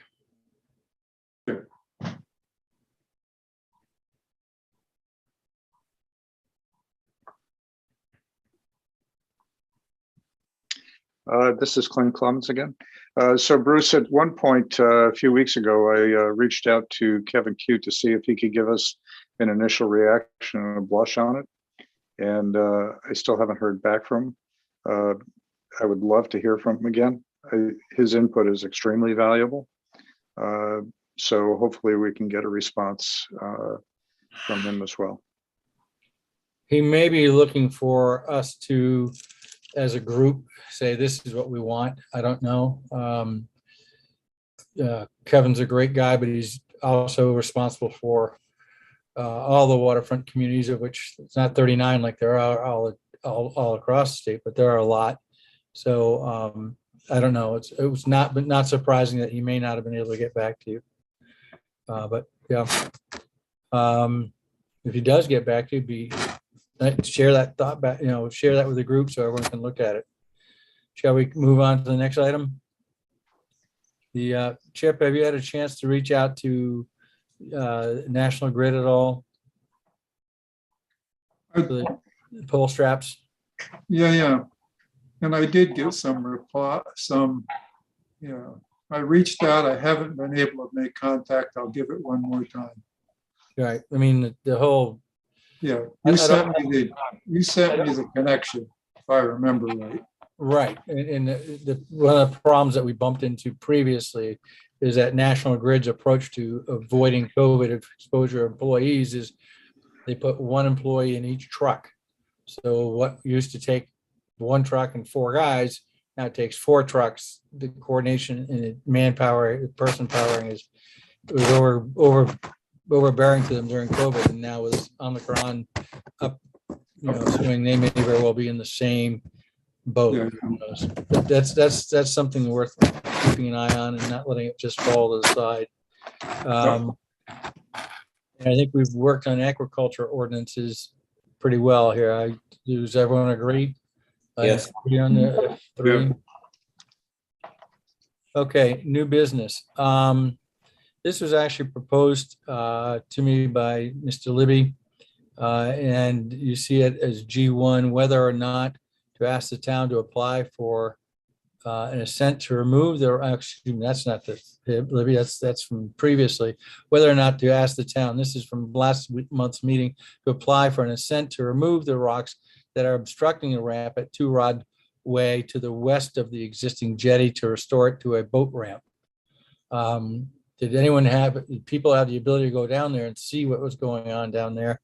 And curious, Bill, was that area even visible during the tide? It's visible, but it's only accessible to boats. If you wanted to launch a boat there, the only time you could do it is at high tide. Mhm. And otherwise, because we go swimming out there, it's only 1 or 2 feet deep for about 100 feet out at half tide or low tide. So, and I was told by people that have been here longer than me that it never was an official boat ramp. So the idea of restoring it to that is not quite accurate. Clint's idea of clearing the rocks out, I think, is helpful for people who want to launch kayaks and zodiacs there, because there are a lot of toe stubbers, I guess. Mhm. Yeah, I think those rocks probably had washed in over the years with hurricanes and whatnot. I mean, you can still launch a kayak or a rowboat or a small boat there at any time, but yeah, you got to be careful of those rocks. It could be hazardous. Somebody coming in with a little dinghy with a small engine on it, bang into a rock, but. And they're not certainly not on any chart or anything like that. So yeah, I think that's where those rocks came from. There's still plenty of room to launch a small boat in that area, but Yeah. And I don't know exactly. I'm in the area of the jetty of rocks that on the east side of the there's some big boulders. I think that's kind of like the boundary for the boat ramp on the east side, but there was no boundary on the west side. So, correct me if I'm wrong, Bill or Clint. Is that the case? Well, I Yeah, don't. Go ahead. I don't. Like I said, I've been told there was never a boat ramp there, and I don't know why they put those spaced boulders out there. It's because it's not really effective as a breakwater. No, it's not. I think it's just to mark. It's just to mark the edge. Yeah. Keep people out of the marsh or something or whatever. But It might have I don't been. know why. But those boulders have been there, that run out into the water. Those boulders have been there for as long as I can remember. So I don't even know where they came from. It might be that to the east of those boulders was considered more of a swimming area, and they just wanted to delineate between where swimmers could be and where someone could launch a boat. Yeah, maybe so. But one thing more to say related to this, I went down there during the storm surge, and it appears that DPW has been back again doing more grading of the road, and the grading goes basically right to the water at high tide, the material that they're putting in. And I was under the impression from what Chris Cotta said that they were going to apply for CRMC assent before any retroactively for the work they already did, and in the future for anything that gets done. So there's been more work done then, you're saying, since? Yeah, it looks like there was more grading done.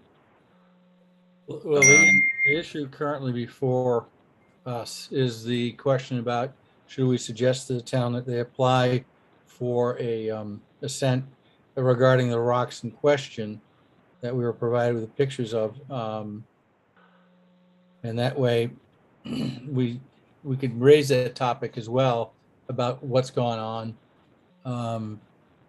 down there. But the question on deck right now is this G1 is, should we suggest to the town they apply for an assent to remove or move the rocks that are obstructing the ramp or the access point at 2 Rod Way to the west of the existing jetty to restore just restore its accessibility, if nothing else.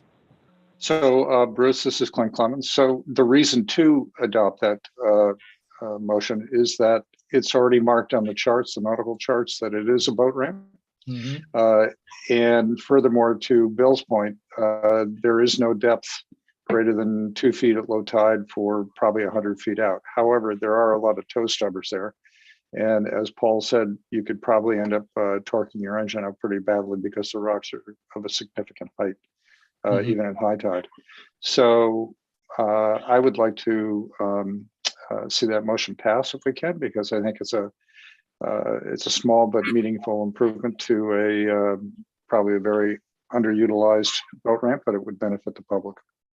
So that's a motion, Clint? Yes. And a motion as it's. I would just add, we should explore that. I don't understand how they would go about doing that. Like, what kind of vehicle could get in the water and move rocks? Yeah, that would be an expensive, I'm sure. This is Paul Duarte again.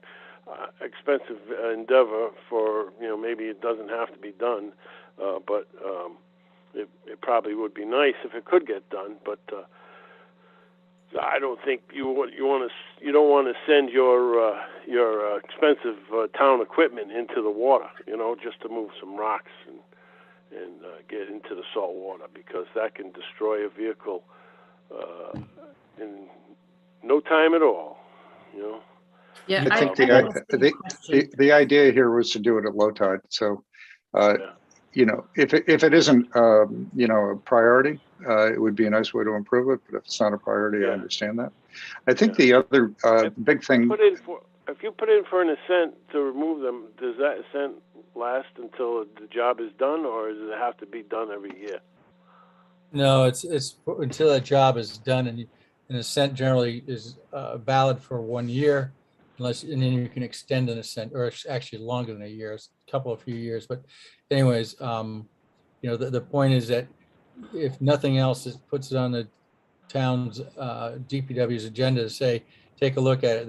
They may have an excavator that has a thumb on it that can pick up rocks, go down there at low tide, pick up rocks and put them off to the side. I'm not suggesting we develop an amphibious fleet or make any part of the DPW facilities an amphibious fleet.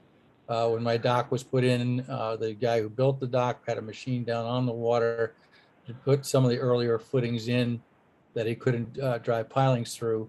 And you just move it above high water. You just use low water. We have some pretty good high and low tides around here.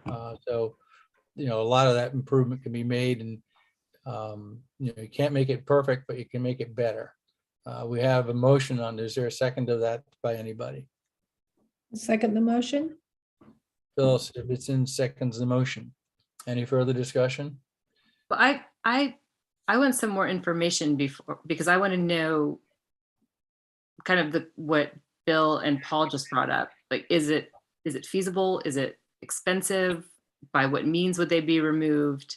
And I mean, are we voting to explore this? Are we voting to do it? What exactly is the motion for? The motion is to ask the town to apply for an assent. And, when Deb and I were over there today, so the idea would be to at very low tide, have the appropriate piece of machinery go down there and just move some rocks up. So just to clear a 30-foot path, along that string of larger boulders, so that people can actually use it. I think the other issue here too, Deb, as you and I talked about today, the larger issue is Two Rod Way really needs to get surveyed. So I think perhaps before we even go too much further with the clearing of the boulders, although you can certainly do that because that's in CRMC territory there. We need to actually continue that discussion about surveying Two Rod Way. Well, the surveying of Two Rod Way, I believe, was brought forward to the council previously, and we had Deb and Bill both there saying that they would bring that forward. it should be, the only way of knowing where Two Rod Way is indeed to get a proper survey done. And, and aspects of Two Rod Way may be very well absolutely non-usable. That's, not the least bit unusual in property development. You suddenly find that you have an upland wetlands that nobody appreciated, and bingo, that piece of land doesn't exist from a development perspective. Some part of Two Rod Way, I'm certain, is in fact probably migrated to be marsh. Maybe it always was marsh in the old days.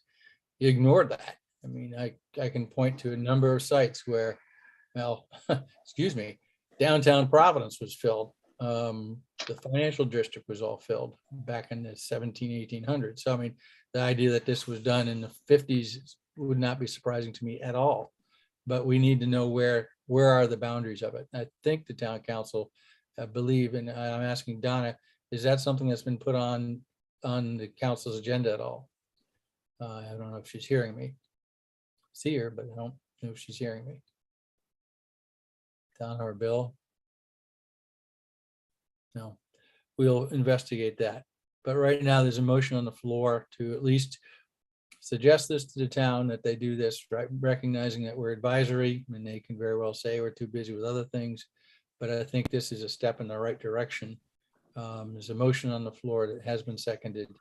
Unless it's withdrawn, we need to move on it so we can move on to other things. Any further discussion?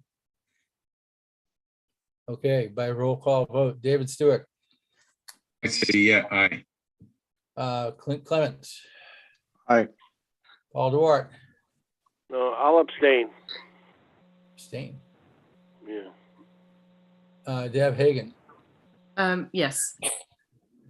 Phyllis Ibbotson. Aye. Charles Lawrence. Aye. Bill Thompson. Aye. And I will vote aye. So we have everyone approval, agreement, saying yes, please do this, other than Paul Duart, who abstained.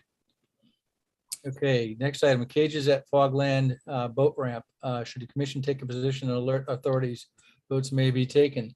I contacted Ben Getch, and Ben was sort of not really enthused about it. If people are convinced that those cages, and I've been advised, and I believe those cages are in fact on town property and being stored there for commercial purposes. And this is a problem we've had in the past with this particular individual, that the commission should alert the powers that be, the administrator, and perhaps the police or the DPW, or all three, to confirm and tell this individual to move the cages. Anyone else have any thoughts on that or want to give me a motion? Clint Clements here. Go ahead, Deb. No, I'm just sorry. I'm not clear on what Ben's response was. He was non-committal. Non-committal? Yes. What's that mean? He just didn't want to say anything? He wasn't saying, he wasn't going to call the person up and say, hey, get your cages off of that property. They're not appropriate. He was not certain where they were. So as far my characterization of the conversation I had with him is that he was non-committal. Okay. So Clint Clements here. I'd like to add something to that. So my sense is that this oysterman's been there for a long time. He's had his cages there. He's well respected in the community. I think until we have an alternate use for it, there was at one point a discussion about doing a fee rack system at a number of different town access points. So until we have an alternate use for it, I don't think we should press it on it. I agree with that, Bill Thompson. It's Paul Duart. I don't agree with that. I don't agree that anybody should be able to pile up their junk in the town of Tiverton and make it look any worse than it already does.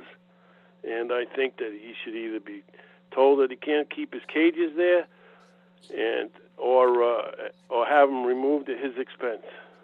That's how I feel about it. I think maybe I'll go down there and throw all my trash there too. You know, that's That's the way I feel. Not Okay. happy about that. I agree with you, Paul, also. I thought the way we left it during the last meeting was that we were going to contact the oysterman. That Yeah, I rather don't than know. just call the I don't know. authorities. And, It wouldn't be our place as the town, as the harbor commission. It would be someone in the town. So we Right. need to tell the town to contact him and have him remove his eyesores. I agree. I think he's been there long enough, and Yeah. why should he feel that he can just leave his stuff there? I just don't think it's an eyesore, and it's just Nothing against the guy, right? Pardon me? Nothing against him. I mean, I got nothing against the guy. I just No. don't believe he should be allowed to keep his junk there.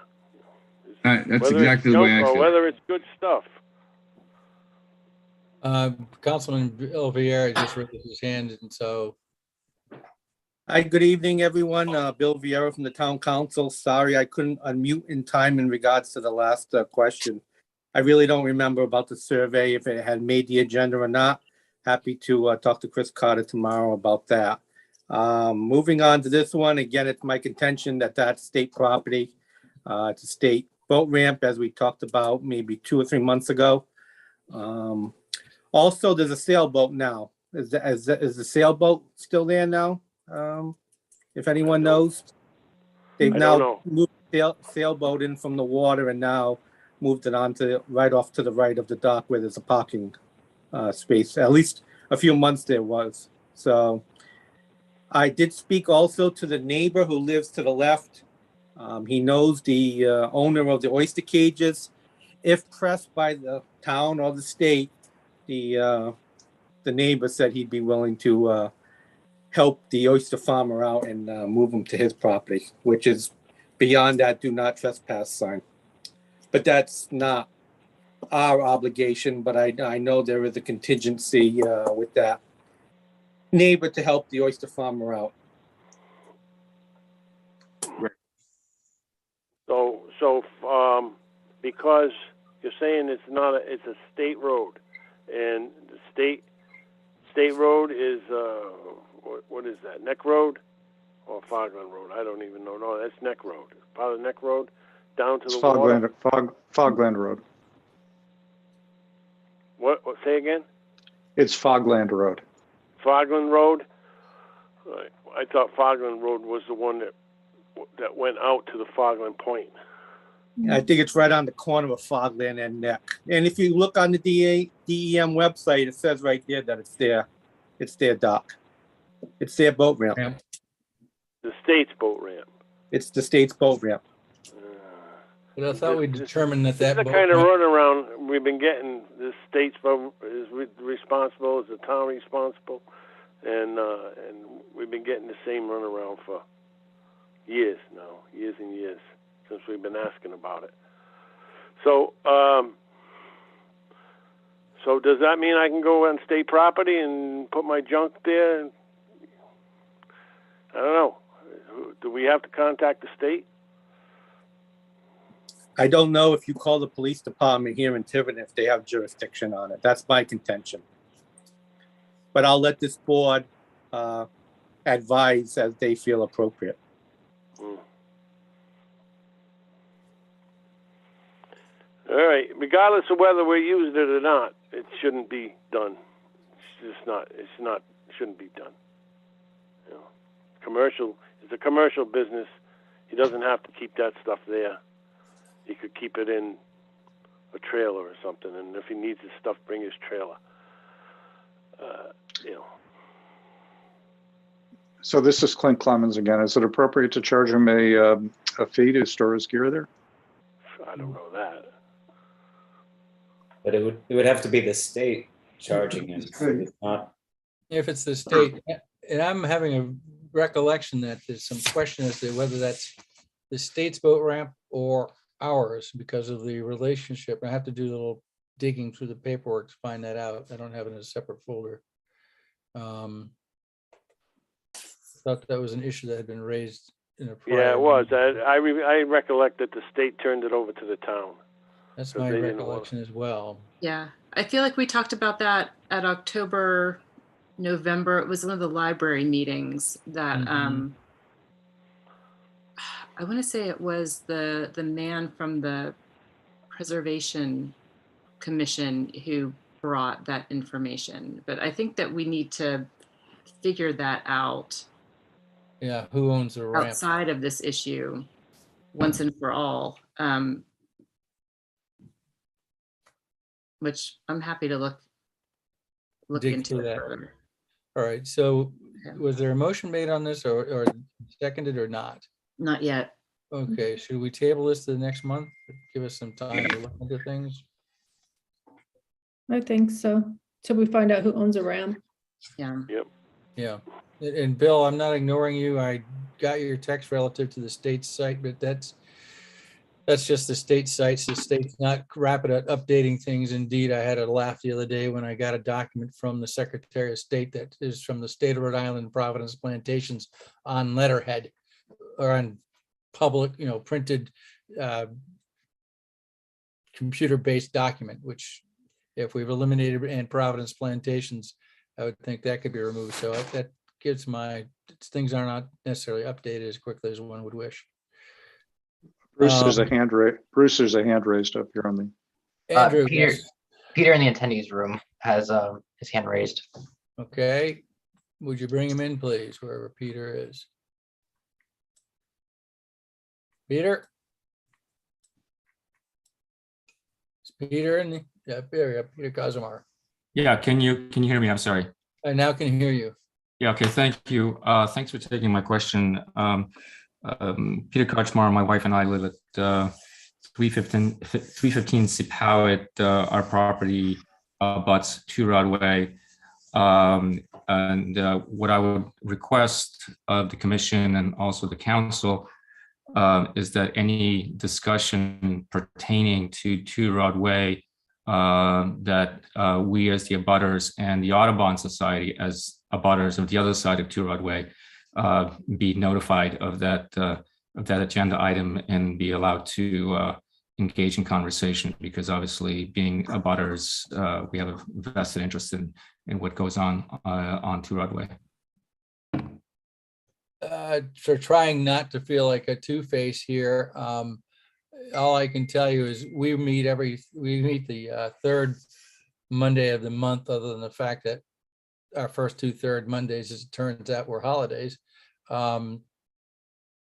The agenda is posted on the Secretary of State's website, and I can't call it agenda items specifically to say, okay, this is on the agenda. Two Rodway will, in fact, was on the agenda now. I encourage you just to check it. I mean, it's a hot item, obviously. You're concerned about it. We're trying to get it surveyed to determine where your rights are, where Audubon's rights are, and where the town is, town's rights are in terms of ownership. And then the overlying issue of regulation, the CRMC regulation as it relates to its proximity to the coastal features. So, I'm not going to say I will tell you anytime it's on the agenda. I encourage you to check our agenda. You obviously have, an interest in the water being where you are and a particular interest in that particular topic. But I'm sorry, sir, I'm not going to undertake that obligation at this point. All right, I'm sorry, Peter, but yeah, just check it out. It gets posted approximately 3 days prior to the meeting. So just check it out, put it on your calendar. And if you have a question, you're welcome to email me at my office. And to the extent I can, I will answer you at that time. Okay. Yep, no, I understand. Thanks for that. Yep. Okay. We're tabling item G2. Item G3, Stonebridge Docks. I'm a past commenter of the Bristol Yacht Club, and I'm also involved there still. And they have two floats that are 10 feet by 30 feet each. These are floats that had been part of their front line of floats in Bristol Harbor. And they're, because of their reconfiguring the dock system, There are these 2 floats that are available for free. I've spoken to the town administrator saying, gee, if I can get them to give them to us, would you allow me to try to acquire them? And then we would have to obviously file a petition to modify our assent for the use of the Stonebridge dock that's there now. And in the worst comes worse, we could either A, find ourselves having to re-give them away, or B, bust them up and cut them up with and whatnot. And I felt it probably should be on the agenda for this commission to say, yeah, we think that's a good idea, or you're out of your cotton picking mind, or something in between those 2 categories. What do people feel? Would these be added to the dinghy docks? And who is speaking, please? Yeah, Bill Thompson. Okay. Yes, that was the thought, that these would be an extension of that dinghy dock to give us more physical lineal surface to utilize. So Bruce, are these in good condition? Chip Lawrence. Chip Lawrence, are these in good condition? Yeah, they're not new, but they are in decent condition. They're not busted up. They would fare well there.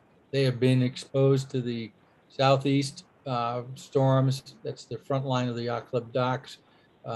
What they do when a southeaster blow comes in is they kick you off the dock. So they've not been ridden hard with a lot of boats on them, kind of thing. So they're not falling apart by any stretch. They would serve us well there, in my opinion. Sure, thank you. Bruce, Dave Stewart, I think we definitely want to take them, and if we can't use them at the existing dock, I think we can use them along the waterfront for other dinghy storage. Anyone else? I agree. I think if we're available and they're for free, and we could send a town truck over there to flatbed to pick them up and bring them home and put them in the yard down at the town yard. Mm-hmm. That's very possible as well, or just put them in the water and throw them over. Put them in the water and what? Throw them over. Bring them here. Oh yeah. Oh, tow them. Oh, that'd be a big. That's not that hard. You'd be amazed once you get one of those things going. You just chug along. Yeah, that's true. Go it against the current. But then again, who's going to do that? The boat is the harbor commission harbor master's boat is up for the winter. Well, Until the spring. It's a springtime activity. Springtime thing. They're currently stacked on the yacht club's lawn, and they get launched with a large crane, and they could be towed over, literally with almost any boat. Yeah. Getting them here is not the issue. Okay. I say we do it. Is there a deadline? I need to make a motion that we take the free docks from the Bristol Yacht Club and figure out exactly how we can use them in the future. I second that. Okay, we have Paul Duarte and Dave Stewart, motion and seconded.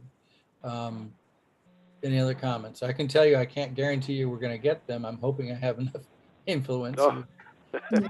You used to be important. I used to be important. Now I'm just have maybe some influence. I don't know. Well, it's worth a try. Mhm. Worth a try. Any other comments, questions? Roll call vote. Dave Stewart, Yes, aye. Clint Clemens, Aye. Paul Duarte, Aye. Deb Hagan, Aye. Phyllis Ibbotson, Aye. Charles Lawrence, Aye. Bill Thompson. Aye. Bruce Cox says aye as well. So, all right, I will contact the Stewart, hopefully be able to convince them that we're the guys that deserve it. The next item is actually, this is the one that Mr. Libby had sent to me as suggesting or asking it be placed on the agenda. And I didn't think it was unfair I'm not sure an answer can be obtained, but we can certainly try. And that is, as said in the agenda, to assist the commission and give clarity to the issue raised by multiple riparian landowners, residents of the town. Should the commission request the solicitor provide a written legal opinion to the commission as to : who has superior rights, a riparian landowner requesting a riparian mooring, or an applicant for an aquaculture lease? The question here is, should I forward this question to the solicitor and see what kind of response I get? I think that's a good idea.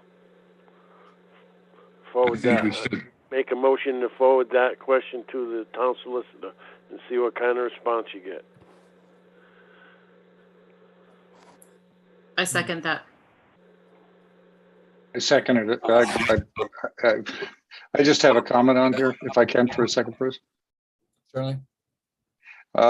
So I think this question is actually not only for what's for the present day, but also for the future, is actually an extremely important question. And just for the record, I think it's important that we get a definitive and response from CRMC. This is really important stuff for the entire state. I agree. Agree. I'm not sure. I can tell you that we can ask this question of the CRMC counsel, Anthony DeSisto, and I don't know as we get a response. This question is to be addressed to the town solicitor, who is, in fact, does work for the town and by implication for us. So that's to whom it would be directed. So we're looking for a written legal opinion, right? That is correct. So while we're on this topic for a second, this is Clint Clemens again. Has anyone had any conversation with CRMC? Do we have any indication of what the response is going to be? Just out of curiosity. No, I mean, about this particular specific issue? Yeah. Are there any conversations or anything that have happened? Or, I mean, do we have any sense of what this is, how it's going to unfold? No, that's the. That's a good question. That's the question. Exactly. We're asking our town solicitor. We're not asking CRMC right now. Right. I'm curious to see. I'm just curious if there's any history on the topic with CRMC. That's interesting. I don't know. The solicitor may ask that question. Any further discussions? I see a couple of hands raised here. Okay. How are you seeing those? I'm not. I've got X-ray vision here, Bruce. I go to the participants list here, and I'm not. It says 23, and I'm not seeing 23 people. So there'll be another tab that tells you attendees. Yep. So the participants. So if you click on the participants at the bottom, there are two tabs that come up: panelists and attendees. And so there are 13 attendees and 10 panelists. Oh, I see. The attendees are on top right hand. Yep. And then on my screen, Andrew Reese is got his hand raised, and I think Don Libby does as well. Okay. And Miss Don Libby. And Andrew Reese. Andrew Reese is actually the gentleman who's our manager, if you will. Don Libby, is that your hand raised? Andy? Yes, it is. Okay, thank you. You have a comment? You had a question? Yes, I do. Thanks for the opportunity to speak on this agenda item, especially since I'm the one that put it on the agenda for tonight. I do have some written remarks, and I'll submit those to the secretary, and I'd ask that those written remarks be made part of the public record. As the commission is no doubt familiar with, we have two aquaculture applications in Tiverton waters that are still in the permitting process at CRMC. At the same time, the commission's Harbor Management Plan Subcommittee has been hard at work for several months drafting Tiverton's updated harbor management plan, and I applaud those members of the subcommittee who I know have been working hard on that as I saw myself at several meetings that I attended with respect to the harbor management plan. Having also attended many previous commission meetings, the question of the superiority of opposing claims to Rhode Island's public trust waters has been raised numerous times with both CRMC and Tiverton officials because of the conflict between stakeholders and aquaculture development. The answer to that question affects not only Tiverton, but has serious statewide implications. CRMC has for years delegated mooring application approvals to the municipalities. Less than a year ago, at the Harbor Commission's March 1st, 2021 meeting via Zoom, the CRMC's representative affirmed Tiverton's authority to approve mooring locations, except in locations where an aquaculture lease has been approved. CRMC's representative at that time stated, quote, "You know, moorings are managed by the town here. There's no CRMC regulation other than you are not allowed to put a mooring on the lease. So as long as it's off the lease, CRMC doesn't have a problem with it," close quote.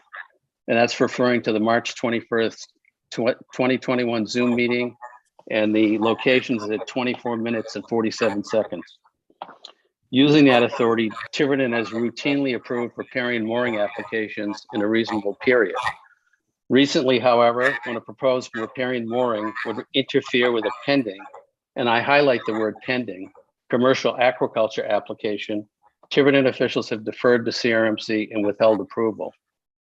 Tiverton's deferment to CRMC on the question of riparian moorings interfering with commercial aquaculture applications is evidenced by Town Administrator Chris Carter's September 22nd, 2021 email reply to Mr. David Rose.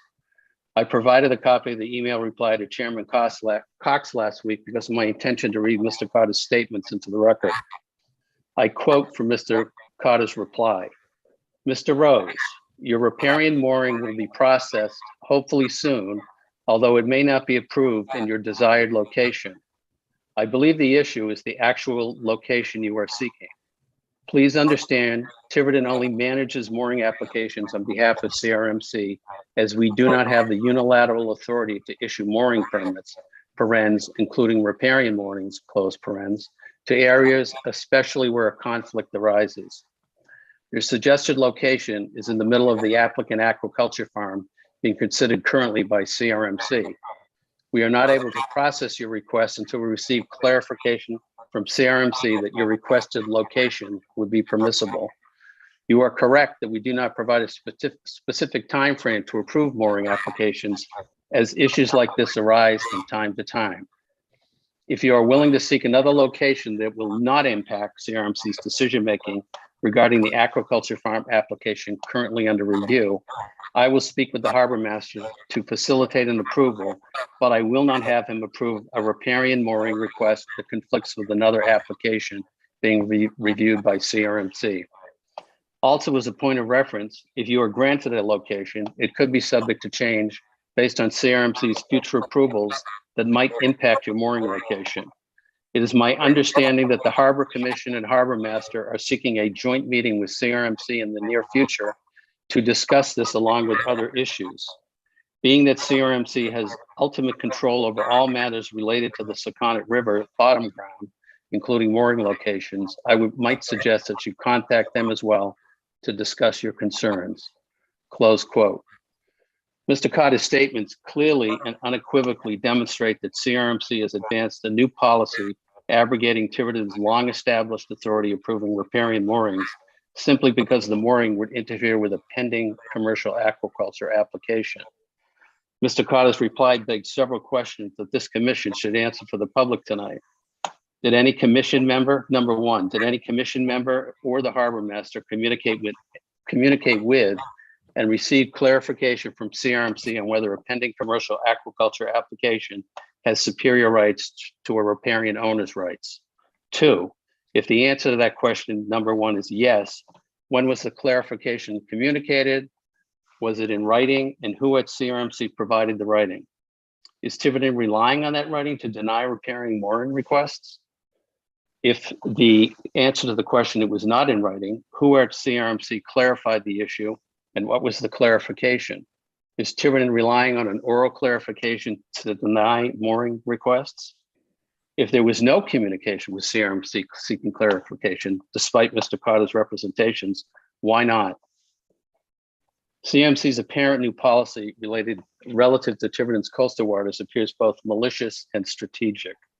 CRMC's new policy completely disregards the rights of riparian owners in favor of commercial aquaculture development.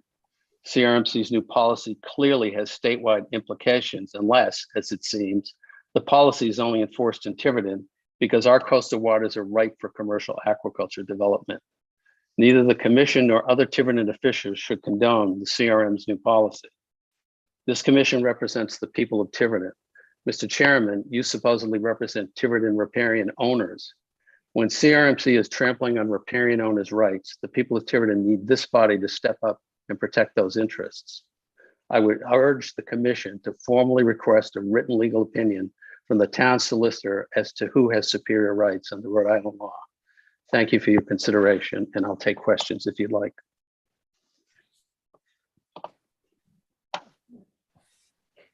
Does anyone have any questions of Mr. Libby? No.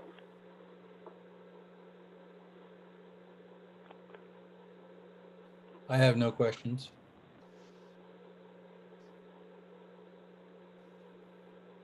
My comment is they're all good points, Bill Thompson. And clearly Don has looked into this in depth, and I think it all should be considered. Chip Lawrence, I see no harm in asking a town solicitor. That's No harm whatever. I think we should do it. So this is Clint Clements. I just want to underscore one thing here. This is a statewide issue, not necessarily just a town issue. And this is why it's really important to get this resolved in writing with clarity. The other thing that it does by keeping it as either a verbal memo or a de facto nod is that it puts the town, and particularly the harbor master, in a very awkward position. It causes the town and the harbor master to enforce something that really isn't written down.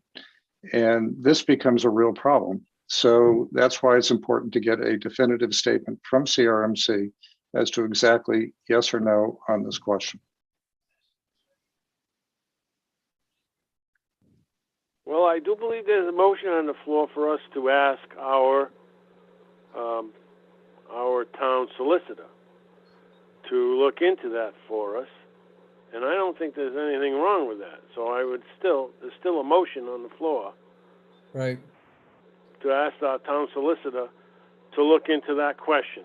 The question being, who has superior rights? The riparian landowner requesting a riparian mooring or an applicant for agricultural lease? I think this is step one. That's correct. Do we go right to CRMC? No, we ask our town solicitor to go to CRMC and find out. I just want to point out one other thing. This is Clint Clemens again. That one of the other issues that I see here is that the application and the application process to approval is clearly taking a year and a half, 2 years.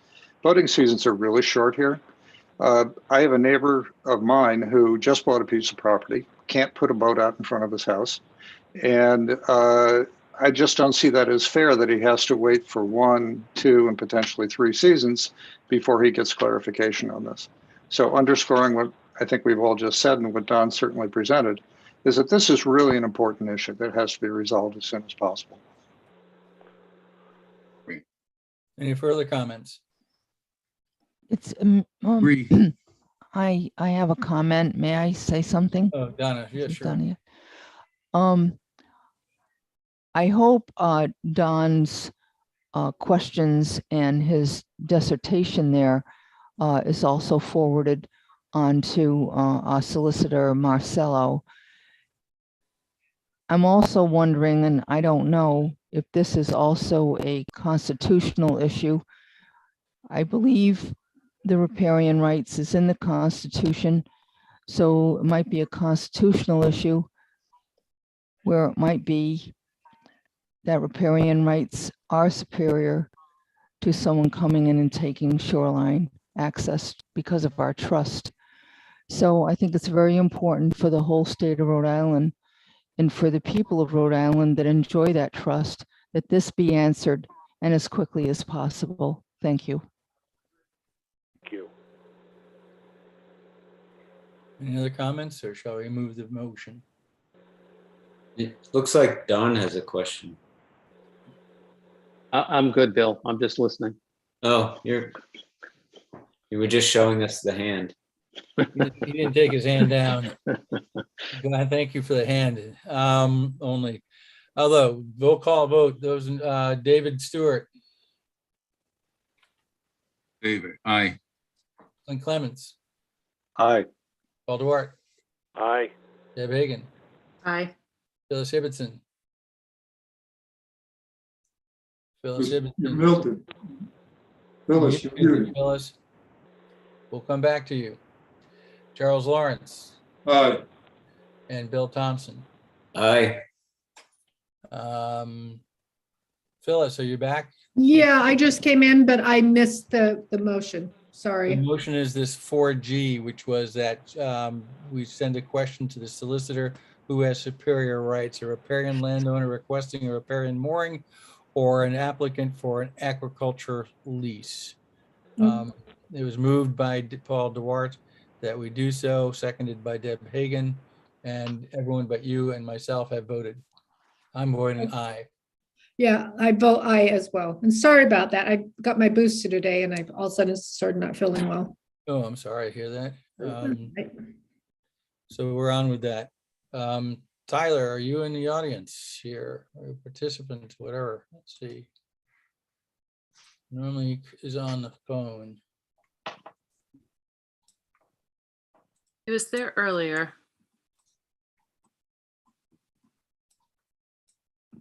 It was too exciting, the whole meeting.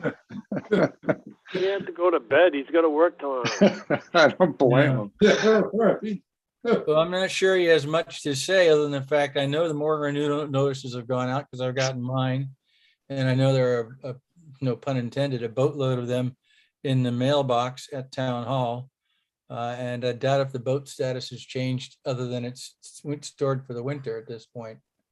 So I think we can forgive Tyler for his departure.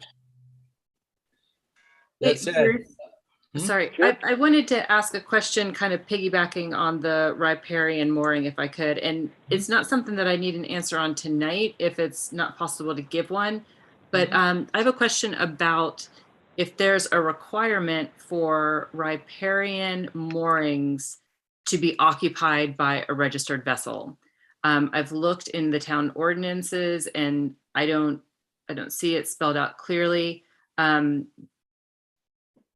so do you know if that is the case, that riparian moorings have to be occupied with a registered vessel?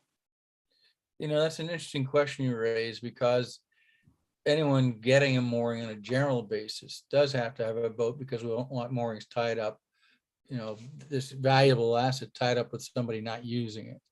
Although there is an exception in it's structured within the fee structure. The fee structure being a graduated one, starting off with a base fee of, think of $25 for a small 13-foot whaler kind of vessel, no pump out, no holding tank, that, and then it increments up in structures, and in there, and their fees go up to a certain level based upon the length of the vessel. In there, there's a specific riparian guest mooring fee, which is $100, but that means it's a guest mooring. Ergo, obviously, no vessel is specifically identified as to be intended to be used for it. So my suspicion is the answer could be given that as a riparian owner, you do not necessarily have to have a boat. I think you have to, as far as the application goes. The application requires that there be a boat, a registered boat by the owner. I do believe, you have to clear that with Tyler, but I do believe as part of the application, that's part of the application, is a registered boat in the owner's name. And that is absolutely the general rule. The question is, do riparian owners who are, have a sort of special category, have the right, perhaps have a mooring, a guest mooring, at a greater fee, at a greater cost. I know in your email, Deb, you mentioned that you have a mooring that one of the benefits of it is in essence creates a swim zone for your kids because people don't generally come inside. You're on the Nanaquacket Pond side? Yeah. Yeah, and we applied for the mooring 9 years ago. It was the town approved the permits without boats, never claimed to have boats on them. They've been renewed every year since, never claimed to have boats on them. And I had a question about it. I looked through the town ordinances and it doesn't say specifically. And it came up again, and maybe I should have mentioned this earlier with Ben Getch's email when, it's one of those suggestions that came out of a conversation that they had at CRMC. And I just wanted to, but I don't need to take up any more time. I just wanted to know if there was a quick answer to it or if it just needed more. It's going to need more fleshing out, and before we can take any position on it, it should be specifically on the agenda. I think that maybe came in after I put up the agenda, but just the same, and I haven't had time to even think about looking into it. No worries. I'll make sure I get it on the agenda for next time. I'll request it. Thank you. I have some thoughts on that as well, Bruce. There are some significant issues with that. So we'll discuss it the next time. Right. Thank you. All right, Dr. Lawrence. Is he already? I move we adjourn. I tell he always likes making that motion. You bet. He's our motion. All right. I second. Okay, everybody agrees. I think that's one of the roll call votes. Aye. Yeah,